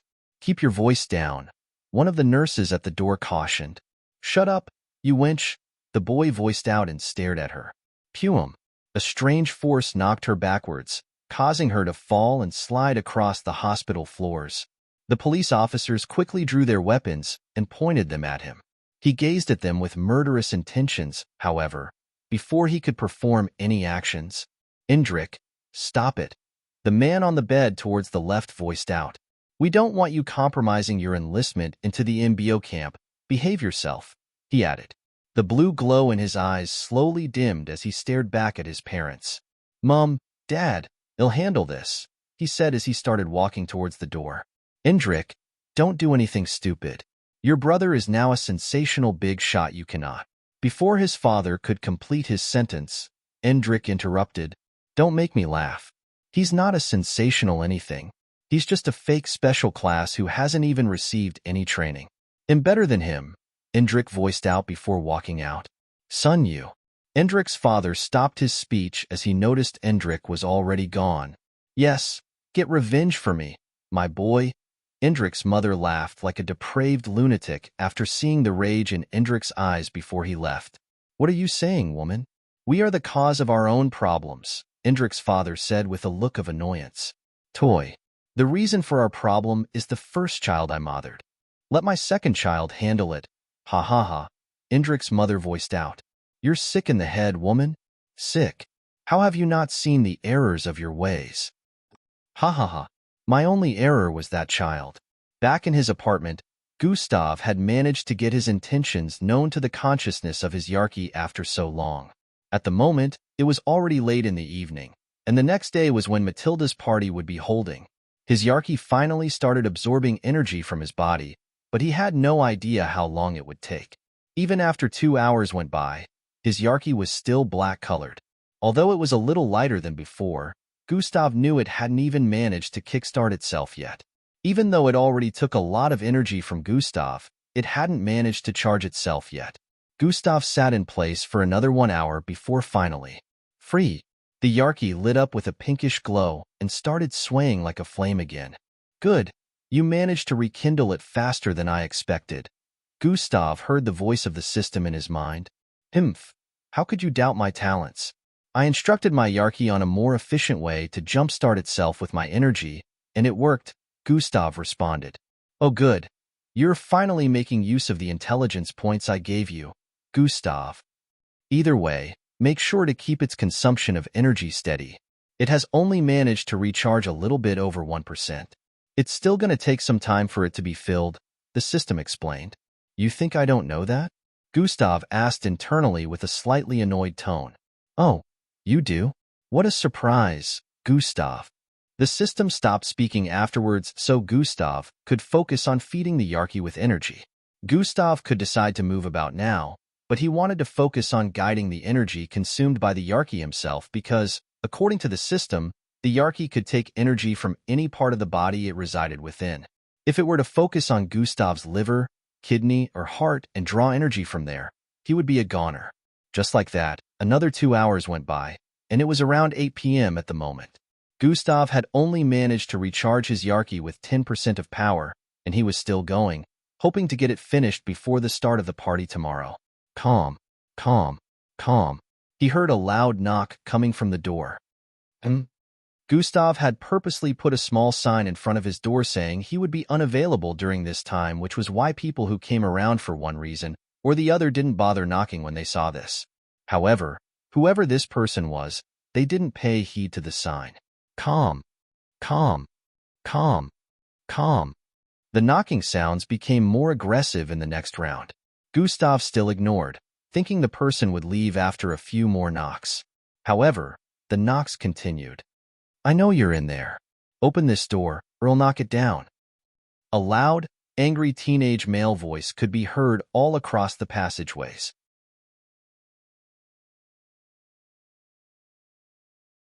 Chapter 330. I know you're in there. Open this door, or I'll knock it down. A loud, angry teenage male voice could be heard all across the passageways. Gustav's eyebrows repeatedly twitched as he heard the voice. I know that voice, he muttered. Calm, calm, calm.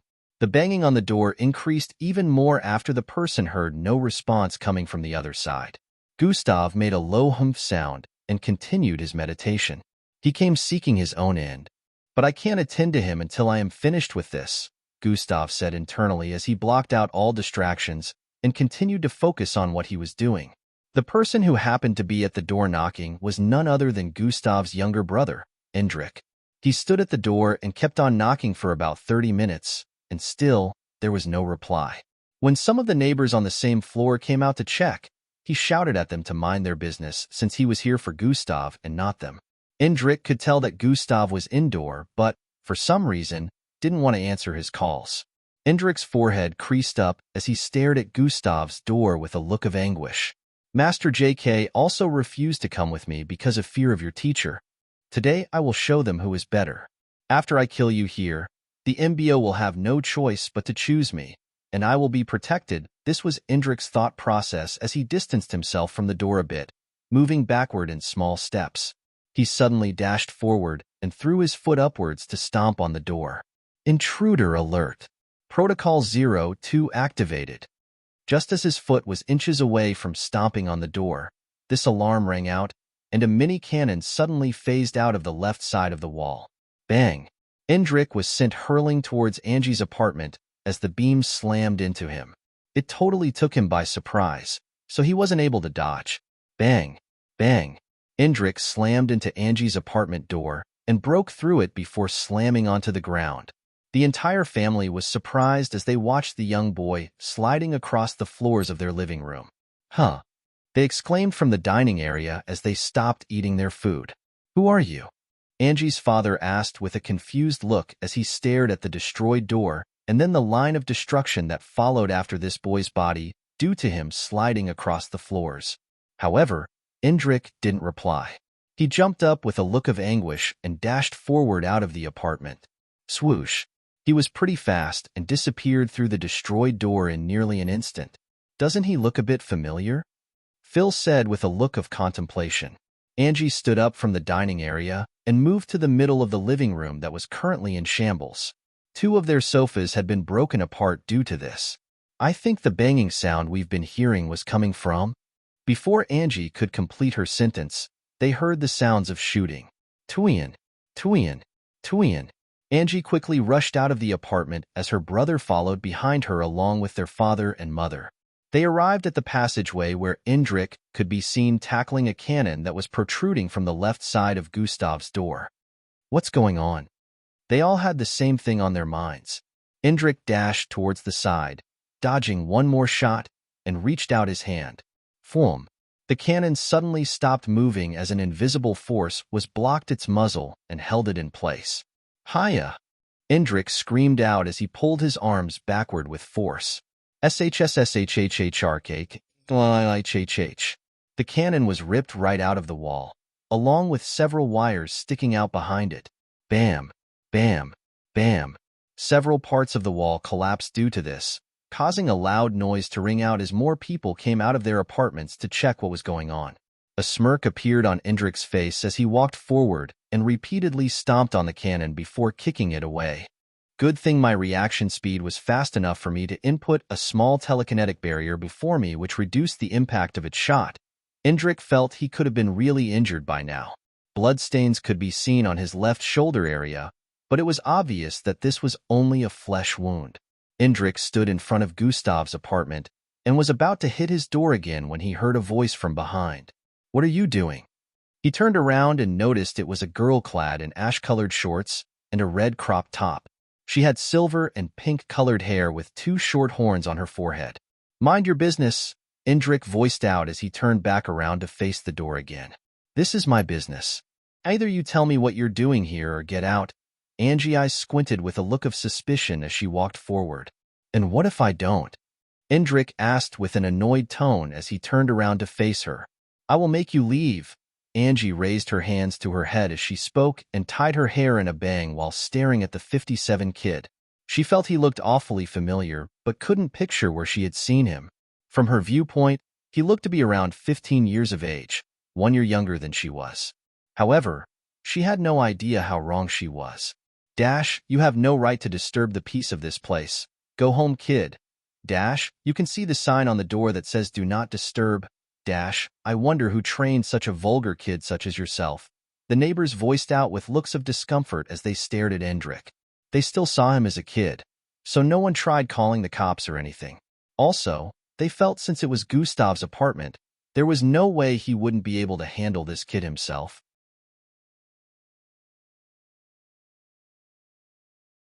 Chapter 331. Angie and Indrik stared at each other fiercely for a few seconds until Indrik started laughing. "So you're the bitch he's always with, eh? Maybe I should deal with you first?"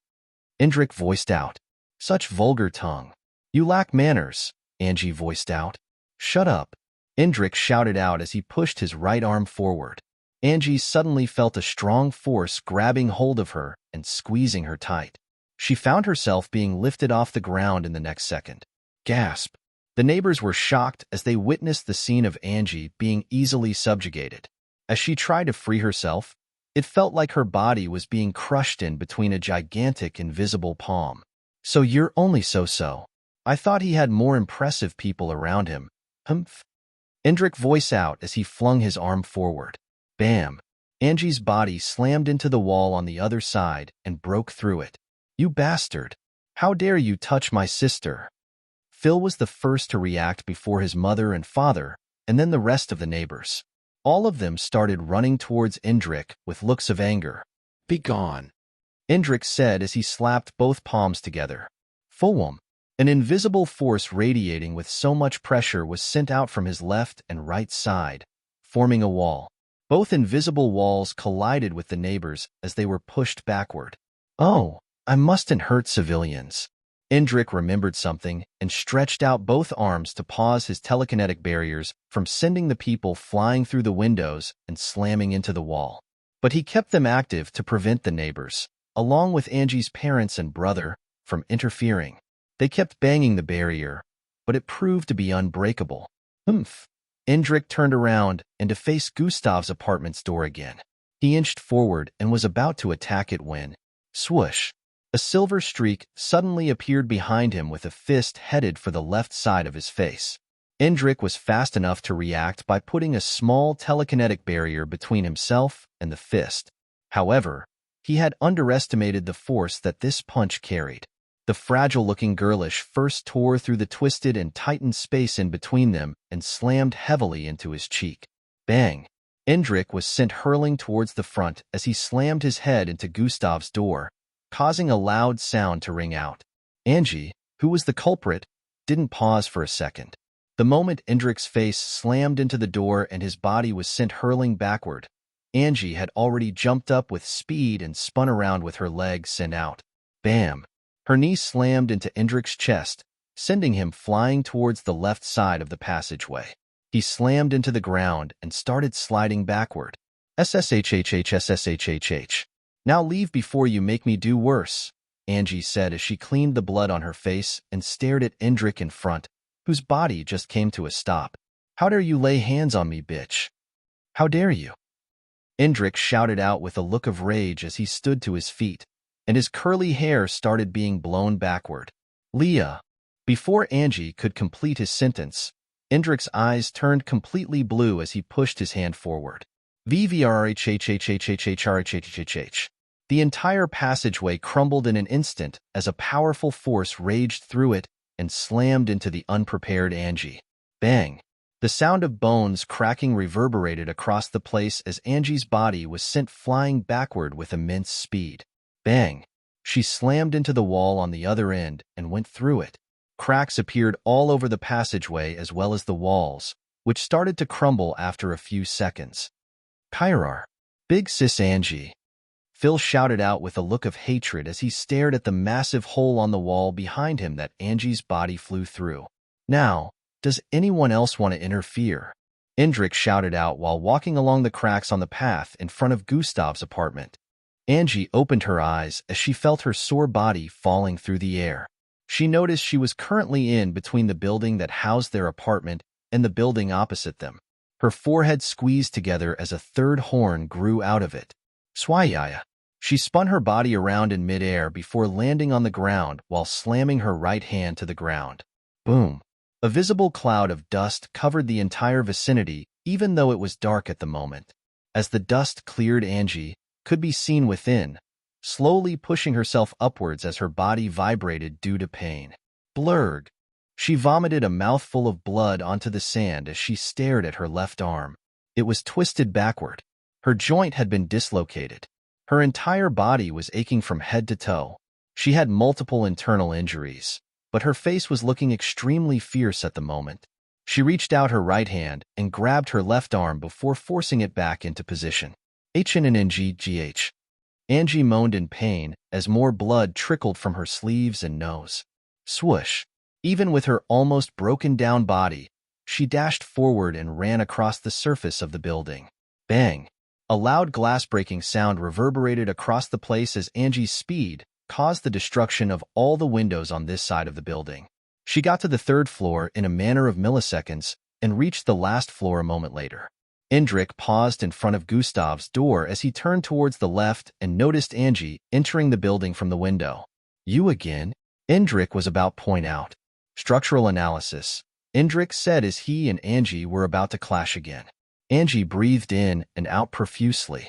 She felt her energy depleting at an insane rate and her body about to give out due to acquired injuries, but she had vowed to herself to deal with this person that had jeopardized the safety of the people around her. Just as both of them were about to bolt forward, the apartment door on Indrik's side opened up. Step, step, step. For some reason, everywhere turned silent as the sounds of these footsteps echoed across the passageway. Who is causing so much ruckus at this hour? A familiar voice wafted into everyone's ears as they turned to stare at the person who had just walked out of the apartment. Gustav. Everyone voiced out as they stared at the almost 6-foot-tall kid with dirty blonde hair. Gustav stood in front of Indrik and stared into his eyes from above before looking at the surroundings that were currently in shambles. He saw the cracks everywhere and turned to stare at the neighbors who had looks of panic earlier but were now looking a bit relieved after seeing Gustav. Finally, he turned to stare at Angie by the side, who was looking all bloody and battered, before turning back to stare at Indrik. I hope you came here prepared to die.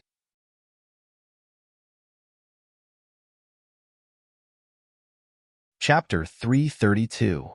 Finally, he turned to stare at Angie by the side, who was looking all bloody and battered, before turning back to stare at Indrik. I hope you came here prepared to die. Gustav's voice suddenly turned cold as he spoke. The neighbors in the vicinity felt the chill in the atmosphere as Gustav moved 2 steps forward. How dare you lay hands on my parents? Today will be your end, Indrik voiced out as he reached out for Gustav. I will not be sending you to join your so-called parents in the hospital.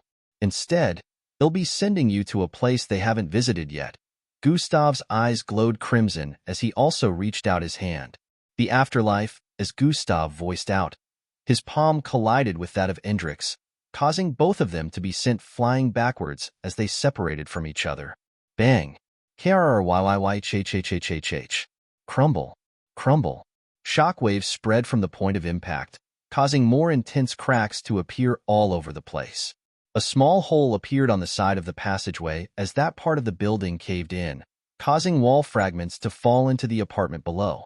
At the moment, the neighborhood within the building had heard the noise and were all coming out of their apartments with looks of panic. This time, I'm ready for you. Once I end you, there will be no more issues. Indrik voiced out from the other end of the passageway. Gustav was also on the other end, picking himself up after his body collided with the wall, causing a caved-in lines to appear on the side of the wall. Gustav looked around him and could see the neighbors panicking due to the appearance of the last floor that looked like it would crumble anytime soon. I can't use too much power here, Gustav said to himself as he stared at Indrik, whose eyes were glowing a sinister blue color. Gusta! Angie was about to call out to Gustav when he suddenly dashed forward. Swan! A trail of dust was left in his wake as he pushed his fist forward upon arriving in front of Indrik. Indrik seemed to have predicted this and made use of the same move he used against Angie, sending ripples of telekinesis forward which turned the entire environment into shambles, causing destruction. However, to his surprise, Gustav's fist enlarged, becoming so massive it covered the entire passageway. Size manipulation has been activated. His entire fist blocked Indrik's telekinetic waves and managed to push them back due to the force of Gustav's speed. Before Indrik could react, a massive fist similar to the size of a truck slammed into him. Bam! The entire wall behind was blasted to smithereens as Indrik was sent flying out of the building along with crumbling parts of the wall. The 7th floor vibrated intensely like it was going to collapse due to the massive punch. 300 EP, Gustav's fist slowly reduced back in size till it went down to its normal size. He stared ahead where a hole could be seen in the building on the other end where Indrik's body could still be seen slamming into the walls and creating more holes. Bang! Bang! Bang! Bang! Gustav turned around to stare at the neighbors. Seeing that everyone was safe, he turned to look ahead again. Thump! Gustav leaped through the hole he created from the earlier punch. His body flew across the air, passing over several buildings in front. He could now see the other street up ahead, but Indrik was nowhere to be found. Gustav suddenly felt an unknown force wrapping around his body. Before he could react to it, his entire body was yanked from the air and slammed into the road up ahead. Bang! Bang! Krryyyych. Gustav's body rolled across the road repeatedly, causing the road to split apart. Thwaya! A large projectile was headed towards his rolling body from above. Gustav slammed his hands to the ground, causing his body to fly into the air as he did a flip, dodging the descent of a large cylindrical object. SSHHHHSSSSHHH. His legs slid across the ground in a backwards motion as he leaped to the side to dodge another one of these projectiles. Bang! Apparently, it was a part of the roof towards the building on the side. Gustav leaped towards the cylindrical object that was twice his size and kicked it, causing his body to fly towards the side of the building. Z. Gustav jumped from the side of the building towards the other side of another building in a zigzag format till he landed on the roof of the building on the left side. Bam! He stared at Indrik, who was on the top of the 4-story building adjacent to the one he was standing on. Indrik had his right arm raised up, and in the air above him were numerous objects of different sizes and proportions floating. He stared at Gustav and smirked before throwing his hand forward. Sprint has been activated. Gustav activated Sprint and dashed across the rooftop in a zigzag format, dodging some of the projectiles. Sprint making him faster did not mean the speed at which these projectiles were being sent towards him wasn't quick. Gustav arrived at a part of the rooftop that had a massive hole due to Indrik's antics, so he had to leap. Thump! He dodged one projectile again, but another one was heading for him while he was still in midair. Gustav's left arm transformed into that of the mutated bull as he punched the massive 4 meters large roofing, causing it to blast into several smaller pieces. Gustav landed on the edge of the rooftop before leaping towards the building Indrik was currently standing on. Fulwam! As his body traveled through the air, Indrik suddenly pushed out his left palm. An invisible wall slammed into Gustav in midair, sending him spiraling towards the building he just leaped out of. Bang! Gustav's back slammed into the wall, causing cracks to appear all over.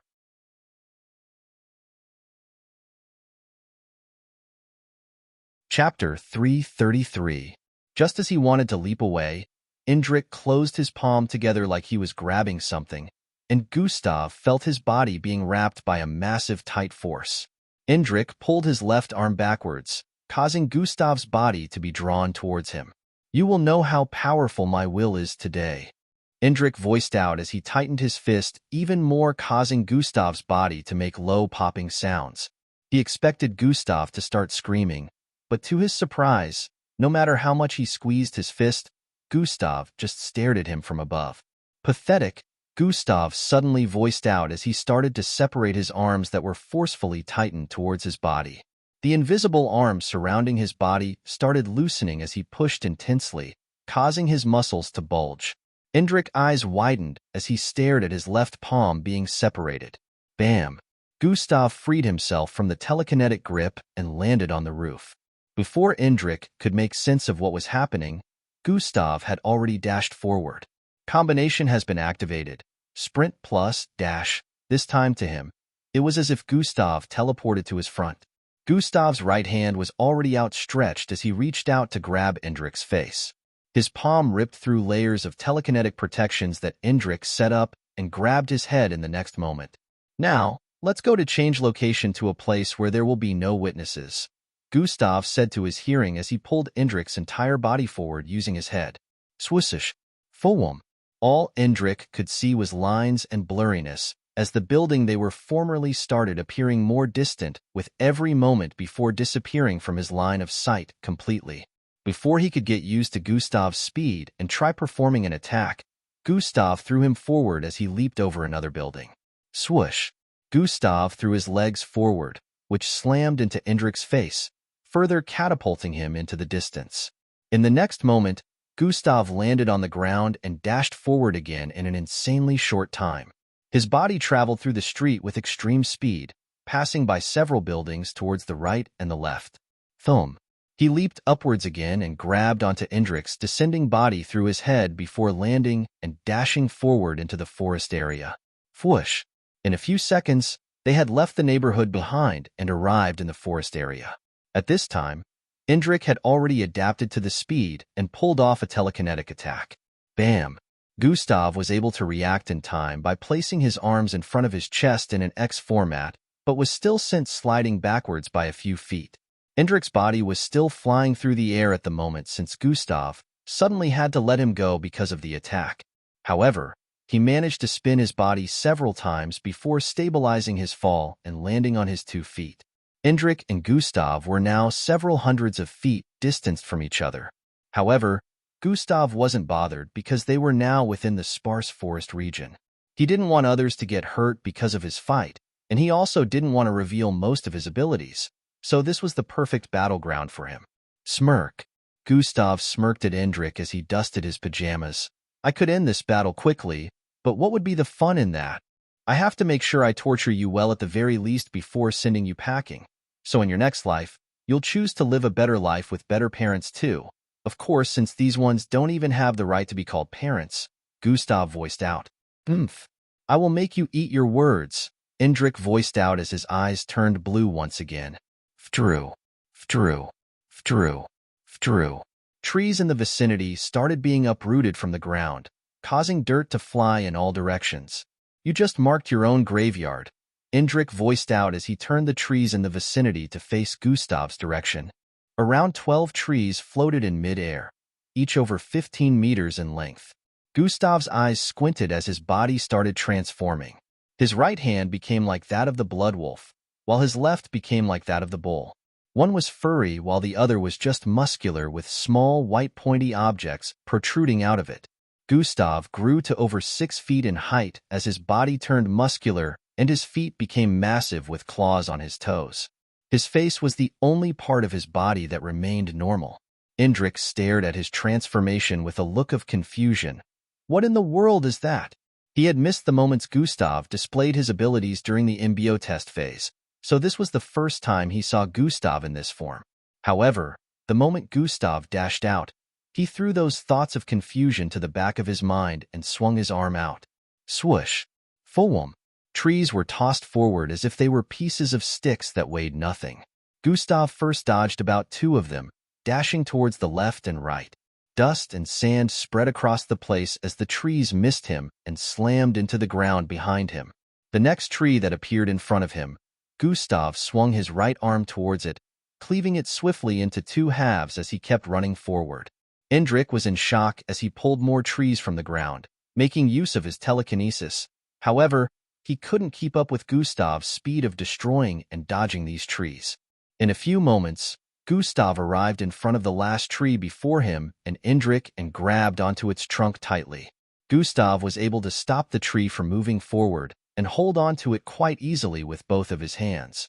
He dashed forward towards Indrik and swung out the tree at full force. Swiayiyu. The body of the tree traveled towards Indrik like a bat being swung out. Unfortunately, this tree was bigger than his entire body. It carried a lot of force as it traveled forward, causing the winds to howl. Indrik raised his left arm up to make use of telekinesis to protect himself from collision, but he seemed to have underestimated the power behind the force of the tree as his telekinesis failed to stop the approaching tree. Bang! The tree slammed into Indrik, swatting him far away like an annoying buzzing mosquito. CKRRKHH. The sound of bones cracking reverberated across the place as Indrik's body slammed into several trees ahead, toppling them in the process.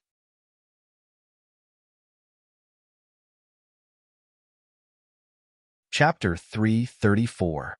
The sound of bones cracking reverberated across the place as Indrik's body slammed into several trees ahead, toppling them in the process. The tree also snapped in half after the collision. However, this didn't hinder Gustav in any way. Gustav threw the remaining part of the tree to the side and dashed forward again. He leaped upwards and threw his leg forward as his body descended towards the falling body of Indrik in midair. Indrik opened his eyes and pushed both palms forward before Gustav could collide with him, sending a telekinetic wall towards him. Gustav used his descending force to spin around and slammed his leg into the telekinetic wall, forcefully ripping Indrik's will apart. How is this possible? Indrik gritted his teeth as he did a flip and landed on the ground with his legs. Due to his earlier attack, Gustav was delayed a bit, so Indrik was able to distance himself further from Gustav. Gustav landed on both legs afterwards and dashed forward again after Indrik. Indrik stretched both his hands sideways and twirled his right finger, causing his body to ascend into the air with speed. Gustav missed him due to that action as Indrik flew over 100 feet into the air in an instant. He turned his body around in midair and faced the ground from his position above. Walls of will. Crush. Indrik voiced out as he stretched out his palm with intensity. Gustav, who was about to jump upwards, suddenly felt a massive force coming from above. Bang! The surroundings were immediately turned into a region of dust as the ground around Gustav caved in. Gustav's hands were currently above his head like he was carrying something heavy. His legs had sunk several centimeters into the ground due to the weight of the invisible force he was currently lifting. Indrik, who was still in the sky, stretched out his left palm also. Before Gustav could try and free himself from the heavy force trying to squash him, he felt another get added to it. Bang! The force he was lifting was suddenly multiplied by 2, causing his legs to sink even more into the ground. Gustav's muscles bulged as his arms trembled from the intense weight. He raised his head and stared at Indrik, who was still floating in midair several hundred feet above him. Gustav's head transformed into that of a serpentine snake as he opened his mouth, causing a purplish beam to gather in front of it before shooting it out. The beam started tearing a hole through the middle of telekinetic walls. Indrik, who noticed this, waved his hands again, causing another telekinetic wall to fall upon the ones Gustav was already lifting. Gustav's legs buckled as he descended a little bit lower due to the enormous increase in pressure. However, in the next second, he raised these invisible walls back up again, causing Indrik's face to lit up with shock. How is he doing that? He should be crushed by now. That's over 15,000 pounds, Indrik thought. He was about to conjure another one when he noticed his trembling fingers. I've used up too much energy. I have to end it now, Indrik said to himself as he descended from the air and landed on the layers of telekinetic walls Gustav was currently lifting. Gustav's eyes squinted as he stared at Indrik intently, while still making use of the purplish beam to create openings through the telekinetic walls. Structural analysis, he voiced out as he placed 2 fingers of his left hand on his forehead and stared at Gustav. Gustav could tell that Indrik was about to use a crazy technique, so he increased the force at which he was firing the purplish beam from his mouth. Indrik suddenly stretched his right palm towards Gustav below. Gustav felt a strange force creeping around his insides like something was touring his internal structure. The force moved from place to place within his body till it finally settled around his chest area and moved towards his heart. "It is over," Indrik voiced out as he opened his eyes. "Yes, it is. For you," Gustav responded with a tone of dominance. As Indrik paused for an instant to process Gustav's words, he felt something behind him and turned around. Several blue, glowing orbs could be seen behind him, and the moment he laid his eyes on them, he heard Gustav utter a word from underneath. "Detonate." Boom! A cloud of blue waves of energy instantly covered the entire vicinity, causing intense destruction. Several trees were blown apart. A small crater was created at the point of impact due to the power of the explosion. Swayaya! The battered body of a young teenage-looking boy flew out of the blue waves. Half of his face had been completely charred, with blood oozing out of different parts of his body. Gustav suddenly flew out of the explosion, too, towards the direction of the boy with his left arm extended backwards. The instant he arrived in front of him, he threw out his fist. Fwaya! Bang! A loud sound of collision rang out as his fist slammed into the face of Indrik, causing him to be catapulted towards the ground. Bang! Bang! Bang! Bang! Indrik's body slammed into the ground repeatedly as it rolled across it, creating another trail of dust and destruction. After a few seconds of rolling across the ground, Indrik's body came to a stop after smashing into a tree. His right eye was the only one opened, and it was only opened halfway. All he could see was blurry red as he felt his head spinning. He could see a silhouette walking casually towards him with a red aura surrounding his figure. "I thought I had grown powerful enough to handle anybody. How? How?" These were Indrik's final thoughts before. Blurg. He coughed out pieces of teeth along with blood and passed out. Gustav slowly transformed back into his normal look as he arrived in front of Indrik and squatted. "I warned you and gave you several chances, kid. Am not God, so my mercies are not infinite. I can only tolerate stupidity for so long." Gustav shook his head with a look of pity as he spoke.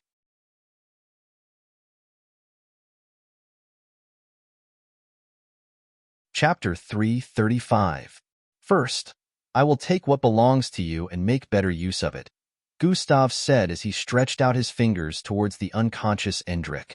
As his fingers reached Indrik's neck, as he was about to pierce through, the system suddenly spoke. "Someone's coming."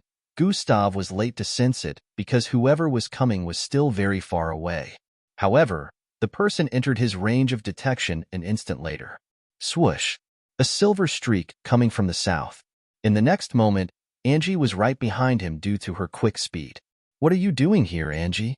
Gustav voiced out without even turning around or removing his hands from Indrik's neck. "He's your brother, isn't he?" Angie asked as she moved closer to him. "I don't have a brother. I don't have family members," Gustav replied before turning his head to the side. "Why have you come here?" "Leave." Gustav sounded very unaccommodating at the moment, which scared Angie. "Don't do it. Don't kill him," Angie said with a light voice as she knelt down behind Gustav. "What are you saying? Did you forget what I mentioned about showing mercy to the enemy?" Gustav asked. "No, of course not. I didn't forget, but he's your own flesh and blood. If you kill him, it will haunt you forever," Angie stated as she placed her hand on Gustav's back. "So what do you expect me to do to someone who was trying to kill me a moment ago?" "Angie, are you stupid?" Gustav suddenly voiced out with a slightly annoyed tone. Angie's head descended lower as she heard that his tears began to well up in her eyes. "I can't let him do this. When someone tries to end you, you have to return that gesture in kind regardless of who it may be. Mind you, I will feel nothing after killing someone who tried to kill me, especially not a so-called family member because I don't have a family," Gustav stated and turned around to look forward again. His fingers increased in length and pierced into Indrik's neck, causing flesh blood to drip down. "Gustav, don't. Isn't he just a kid? Give him another chance," Angie voiced out from behind. "He has used up all his chances. Now is the time of his reckoning," Gustav said as he stared at the notification that appeared in his line of sight. "Requirement for bloodline acquisition has been met. Analyzing host compatibility with ambience of will and space 0/100%, 14/100%, 32/100%. Angie suddenly grabbed Gustav's hand from behind and pulled it from Indrik's neck. Bloodline acquisition has failed. What are you doing? Gustav stared at her as he pulled his arm from her grip. Don't do it. Spare him this one time, Angie pleaded. No. Gustav declined instantly. Angie grabbed his hand again and hugged his back to her chest. I don't want you to do something you'll later regret, Angie said with a pleading tone. Trust me, I won't regret my actions. This is all for the better, Gustav said as he reached out to grab Indrik's neck again. Please, Gustav, just this last time. Please spare him for my sake. If he comes to trouble you again, I'll be the one to handle him myself, Angie pleaded. No, Gustav replied. Tears flowed out of Angie's eyes as Gustav declined. For my sake as well as yours and the people that I care about or may end up caring about, it's better to end this nuisance at its infancy stage rather than for it to grow and become a bigger threat in the future, Gustav said as his fingers dipped into Indrik's neck again. Requirement for bloodline acquisition has been met. Just when the compatibility rate started being calculated, the system suddenly spoke again. Someone's Comey. Before it could finish its statement, bang! A loud sound of collision suddenly reverberated across the place as a cloud of dust spread across the place. Stop! A familiar voice drifted into Gustav's and Angie's hearing. As the dust cleared up, 3 people in orange military-like uniform outfits could be seen standing a few feet in front of Gustav, Indrik, and Angie. Gradier Xanatus, Gustav muttered as he stared at the familiar face in the middle of the 2 officers. As much as you want to kill him, you cannot, Gradier Xanatus voiced out as he walked forward. He stood right in front of Gustav and looked down at him. It is forbidden for MBO cadets to engage in death combat without the authorization of your commander. You will get disqualified from the MBO camp if you kill him and vice versa. That aside, the punishment that also comes afterward is not worth it really. Gradier Xanatus pulled Gustav's fingers out of Indrik's neck after stating that. You both are already a part of the MBO, so these rules apply to you. Gradier Xanatus added as he beckoned to one of the officers to take Indrik away. You are both invaluable assets to the MBO. With the great potential you both have displayed, we cannot afford to lose either of you, Gradier Xanatus stated. Gustav slowly stood to his feet after Indrik had been taken away. He had a look of dissatisfaction on his face, but he didn't say a word. Of course, Indrik's acts here shall not be overlooked. He will be punished duly for his offenses, and the destruction caused in this neighborhood will be taken care of by the MBO, Gradier Xanatus explained. You called them? Gustav asked while turning around to stare at Angie. Angie's head hung low. She couldn't stare into Gustav's eyes. Even without answering, Gustav already knew the answer to his question. Funny how you lots never noticed this neighborhood and never stepped foot in it to even assist them in times of danger. But when someone from the MBO with so-called potential ended up putting themselves in danger around here, you guys suddenly show up. Gustav laughed lightly as he shook his head. The officers' eyes widened as they heard that. You? One of them pointed out and wanted to say something, but Gradier Xanatus stared at him with a shut-up look, causing him to keep quiet. The funniest part is, the neighborhood was put in danger by him, and you still came to save him instead of the neighborhood. Hypocrite's toy. Gustav spat out after finishing his statement and began to walk away. Angie stared at his back with an expression of sadness written all over her face.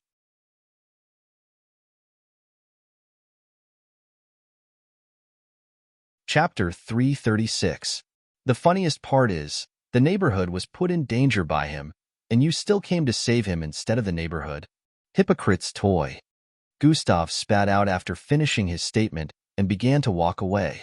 Angie stared at his back with an expression of sadness written all over her face. Take him back to the tower, Gradier Xanatus commanded. The 2 officers nodded and leaped upwards before disappearing into the darkness of night with Indrik's unconscious body. Angie was still standing in place while Gradier Xanatus moved closer to her and stood on her left. You did what you felt was right. But what you feel is right sometimes might be incorrect, Gradier Xanatus voiced out. Gradier Xanatus, Do you mean? Before Angie could complete her statement, Gradier Xanatus interrupted. Don't get me wrong, I'm not saying it was incorrect to inform us, but I'm also not saying it was the correct decision. Angie was starting to get confused with Gradier Xanatus' words, but she still listened attentively. You did this because of him, so let me ask you. If that wasn't his brother and it happened to be someone else, would you still call us? Or would you leave him to do as he pleases? Gradier Xanatus asked. Well, I wouldn't interfere if it was someone else, Angie responded. Well then, you shouldn't have. Because to him, this boy, Indrik, is just another person to him. He seemed to have cut all ties off from his family. He doesn't even bear their name anymore. Gradier Xanatus stated. Angie's eyes widened in realization after hearing that. In this case, you wronged him even though you were trying to do him right, Gradier Xanatus added. No, that wasn't my intention. Tears rolled down her eyes as she spoke. How do the both of you happen to be so close? Your personalities are polar opposites, Gradier Xanatus wondered out loud as he sighed. One thing you have to understand now, Angie, is that, to remain beside someone like him, you have become similar in nature and powerful, or you'll just hold him back. Either way, someone is going to get hurt or end up dead in the future if your personalities continue to contradict each other. It would be fine if you were moving with someone similar to you since your method of doing things will also be similar. You won't have problems. However, this is someone who shows no mercy to his enemies while you still think twice before making a decision on whether the person deserves to be given another chance or not. You will eventually drag him down, and if a him, according to what I've seen, Gradier Xanatus coughed twice before resuming. According to what I've seen, if he a him, you and him become something. The possibility of you dragging him back and becoming his weakness is very high. Instead, you should try to be an addition to his strength, just like how you did in the Caskia ruins. Gradier Xanatus stopped speaking at this point. Silence reigned for a few seconds as Angie reflected on Gradier Xanatus' words. But wouldn't he have been disqualified from MBO camp if I had let him? Angie asked. Oh, well, nothing would have happened. To tell you the truth, the higher-ups want him, so there's no way he'd be disqualified. They'll just place some kind of restriction on him or something. Gradier Xanatus explained. Then why did you? Angie asked with a confused expression, but Gradier Xanatus cut her short before she could complete her question. Yes, those are the rules, but I only mentioned them so he wouldn't get too cocky and start acting how he likes. It's necessary for him to hold back sometimes too, which is why I don't feel like you're completely wrong with your decision, but you did it for the wrong reason, Gradier Xanatus stated. Now off you go. I need to inspect this area, Gradier Xanatus said while tapping Angie's shoulder. Angie nodded. Thank you for the words of advice, she said with a look of appreciation and started walking forward. Swoosh! Angie sped forward into the direction of the neighborhood, and in a few seconds, she had completely disappeared from Gradier Xanatus' line of sight. Gradier Xanatus started walking around the place and noted the evidence of battle. Trees toppled and smashed into smaller bits. Small craters in different positions and a wide trail of deep lines parting the ground. This doesn't look like the battle scene of two Zulu-ranked mixed bloods. Most serial-ranked mixed bloods aren't even this powerful. That kid Indrik is only 12 years old and yet so much potential within them both. But they also happen to be quite problematic, Gradier Xanatus sighed while muttering. After checking around for a few more minutes, he made a call. Yes, it's me. How did it go? He was unable to kill the kid. I could only delay them for some time since the girl made a call. Oh, I see. Quite the bummer. Why do you want the boy gone? I know you can avert trouble for Gustav, but are you not concerned about him turning into a mindless killer? He will never turn into a mindless killer. I smack him back to his senses if he does. I want to make sure no one stands in his way on his rise to the top of the organization. He has to be the one to get rid of the threats himself while I'll assist him from the shadows. I understand, Mississippi. I'll keep giving my support. You already did a good job by hiding the truth about his multiple abilities and also destroying the evidence that he appeared on the last floors of the tower. I'm grateful, no problem, young miss. I am quite fond of him myself. I feel it would be better if you were his companion instead of the young girl. Companion? No, he's too young for me. But if he does manage to become more powerful than I am in the future, and both of us happen to not be taken, I may consider it if that's what he wants. Young miss, you didn't let me finish. I was just lamenting about the fact that you're not among his peers that are being enlisted into the MBO camp. He seems so similar to you. So I felt the both of you would have made a better team than the young girl he's currently moving with. Oh, you meant team? Okay. What did you think I meant, young miss? Goodbye.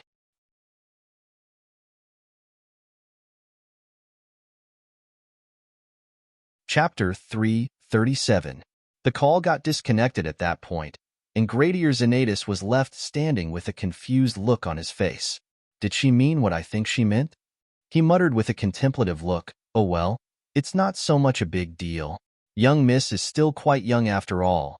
Gradier Xanatus leaped upwards and disappeared into the night sky afterward. Gustav had already arrived back in his apartment a few minutes earlier. Although the last floor was in shambles due to the battle earlier and many neighbors around too had parts of their buildings in a bad state, no one was hurt besides Angie. Angie was already better because she used a healing capsule before going after Gustav.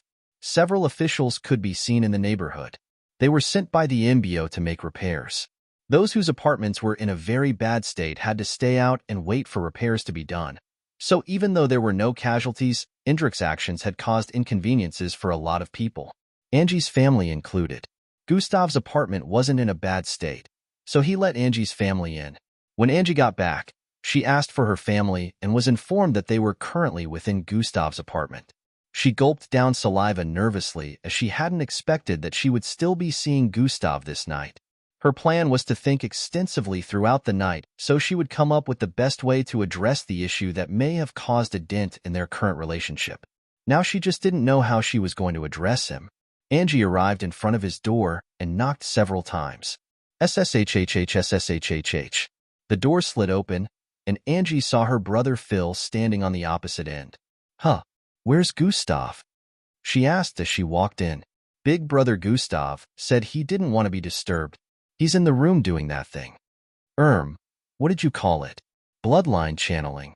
Phil answered with a look of uncertainty. Oh, he's meditating. I see, Angie responded as she saw her parents sitting on the sofas in front. Our repairs are not too big, so I'm sure they'll be done in about 2 hours, Angie's father voiced out from up ahead. Angie took a seat and looked around with a nervous expression. How did it go, sis? Did big bro Gustav win? What happened to the other one? Phil voiced out in quick succession. If he lost, he wouldn't be here now, would he? Angie voiced out. I knew it. I knew big bro Gustav was going to win, Phil stated with an expression of delight. What was the reason for that kid picking a fight? Angie's mother asked with an intrigued expression. Angie decided to explain things to them while omitting the part about Gustav wanting to kill Indrik because of her little brother's presence. Gustav was currently within his bedroom, blocking out all distractions while focusing on recharging his Yarki. He threw what happened a while ago to the back of his mind and peaked his concentration on recharging his Yarki. At the moment, only around 40% of its energy had been recovered, and it was already midnight. Gustav could have made a move earlier because he had managed to start charging his Yarki, but he didn't want to because of the complications that were involved if the Yarki was left to recharge itself without his guidance. A drop of blood rolled down his nostrils, which he quickly cleaned with his sleeves. My injuries would have worsened if I didn't head back immediately, Gustav said internally as his mind focused on the bright pink Yarki. Quite dangerous since regeneration doesn't work as fast internally. Are you mad at her? The system suddenly posed this question out of nowhere. What does that have to do with you? Mind your business, Gustav responded internally. Your business is my business. And I can tell that. Before the system could complete its sentence, Gustav interrupted. Get off my case. I don't want to talk about it, Gustav stated. Gustav continued to recharge his Yarki after that as the system turned quiet. In about 2 hours, Phil came to his room door and announced their departure. Big brother Gustav, our apartment repairs are done, so we're leaving now. Mom and Dad said we should not disturb you, but I just had to say it, Phil voiced out. Also. I think you should speak to big sis Angie. She doesn't seem to be happy, he added before turning around to leave. Gustav, who was still seated on his bed, slowly opened his eyes and stood up from his bed. Angie and her family were about to leave through the door when he walked out of his room towards the living room. "Oh, Gustav, thanks for letting us stay here and sorry for the disturbance." Angie's mother was the first to voice out from the door area after noticing Gustav. "It's no problem at all." Gustav waved it off. Her father also said some words of gratitude. "Gustav, thanks." Angie looked down as she spoke, avoiding eye contact with Gustav. Gustav nodded as they moved out of his apartment. "Angie, we'll see tomorrow," Gustav suddenly voiced out as the door was closing. Angie had a surprised expression on her face as she heard that and looked back to stare at Gustav before the door shut. "What are you planning?"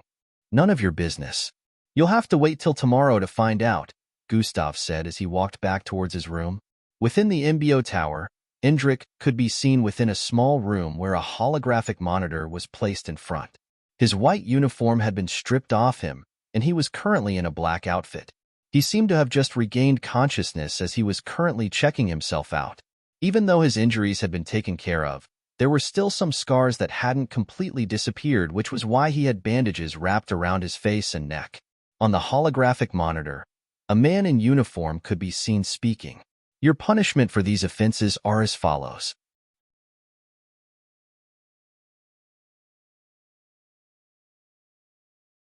Chapter 338. On the holographic monitor, a man in uniform could be seen speaking. "Your punishment for these offenses are as follows. You will be locked in the isolation room for 2 months."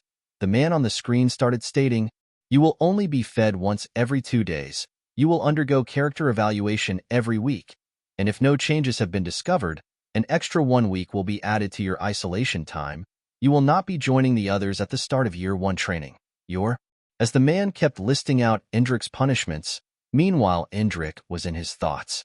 "I lost? I don't even remember." Just as he was saying internally, images of his fight with Gustav started popping into his head one after the other. "I lost so disgracefully." Indrik gritted his teeth as he thought. "And now I have to stay in this place for 2 months. Indrik looked around with an expression of frustration written all over his face. He was partly listening to the man in the holographic monitor, while also looking around the darkroom. The only source of light at the moment was the holographic monitor. There were no tables, chairs, rugs, or any object to be seen around. "No, you can't lock me in here," Indrik suddenly shouted out. "Your training will be held in this place, and you shall not see the light of day again for the next 2 months. If you're of good behavior, your isolation period will not be extended." The man in the holographic monitor totally ignored Indrik's outrage and kept speaking. "Hey, didn't you hear me, old man? Let me out." Indrik screamed out again as he stood up. "Hiya!" he shouted out as he activated his bloodline and tried using telekinetic waves. Vruha? He discovered that he could only send his will out 5 inches away from himself. His abilities had been suppressed. Indrik didn't give up and moved towards one side of the wall before pushing his hand forward. Vru. His telekinesis was like a gust of wind that only grazed the walls softly. "Escaping is impossible. Trying to escape will only add more days to your isolation," the man on the screen added. Indrik's face squeezed up as he heard that. He felt like he was going to run mad. "It's all his fault." The image of Gustav appeared in his mind as a look of hate hung on his face. "I will make sure I have my revenge." "Mother, father." Indrik fell to his knees with an annoyed and hopeless look as he said internally, "Your special class title is at risk of being lost if you fail to show character improvement." The man on the screen kept talking. Indrik had no choice but to bear it and listen with an expression of anguish displayed on his face. "Just you wait, big brother Gustav. Even though you're now more powerful than you used to be, I refuse to accept that your strength is higher than mine. You wait." About 8 hours later, it was 10 in the morning, and Gustav had spent the entire night and part of the morning recovering the energy of his Yarki. He was feeling fatigued, but his Yarki was only 80% charged at the moment. Maltita's party would be held in the next 4 hours, which meant he would also have to skip today's daily tasks since he needed to recharge the Yarki completely before the start of the party. Gustav kept it up and stayed indoors doing the same thing he had been doing for the past 1 day. It was already getting pretty boring for him just sitting in one place, but he had to bear it.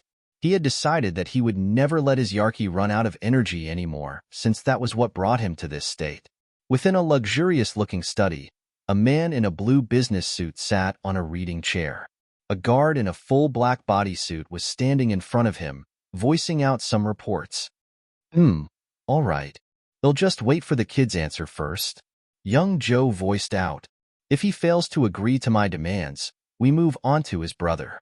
I remember they have a really strong family feud. Young Joe smirked coldly as he took a sip of tea. Also, the father will also find a way to end him once I reveal the information to him.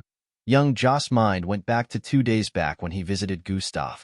So you want me to move over to your side and pretend to still be on Miss Amy's side? Gustav asked. Precisely that. They'll support your rise to the top of the embryo. The information I need at the moment is the location of a precious rock she stole from me. I suddenly lost track of the rock and am unable to locate it anymore, young Joe stated. Not only will I get you to the top, but you also get exclusive first-rate gadgets and armors created by Joe Industries, young Joe added. Gustav had a contemplative look for a few seconds before speaking. You do know that this isn't enough to buy my allegiance. Think about it carefully and join me, young Joe said before standing to his feet and walking forward.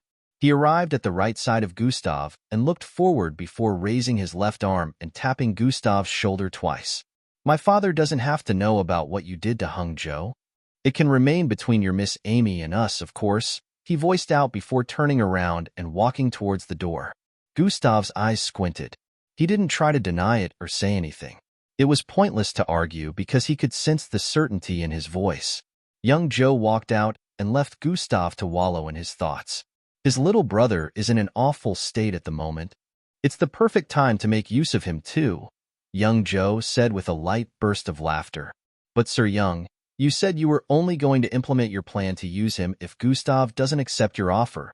The massive man in front said with a confused expression. You're tuning in to the Warrior Lore YouTube channel. Don't forget to subscribe and join us on this journey to catch the most captivating stories.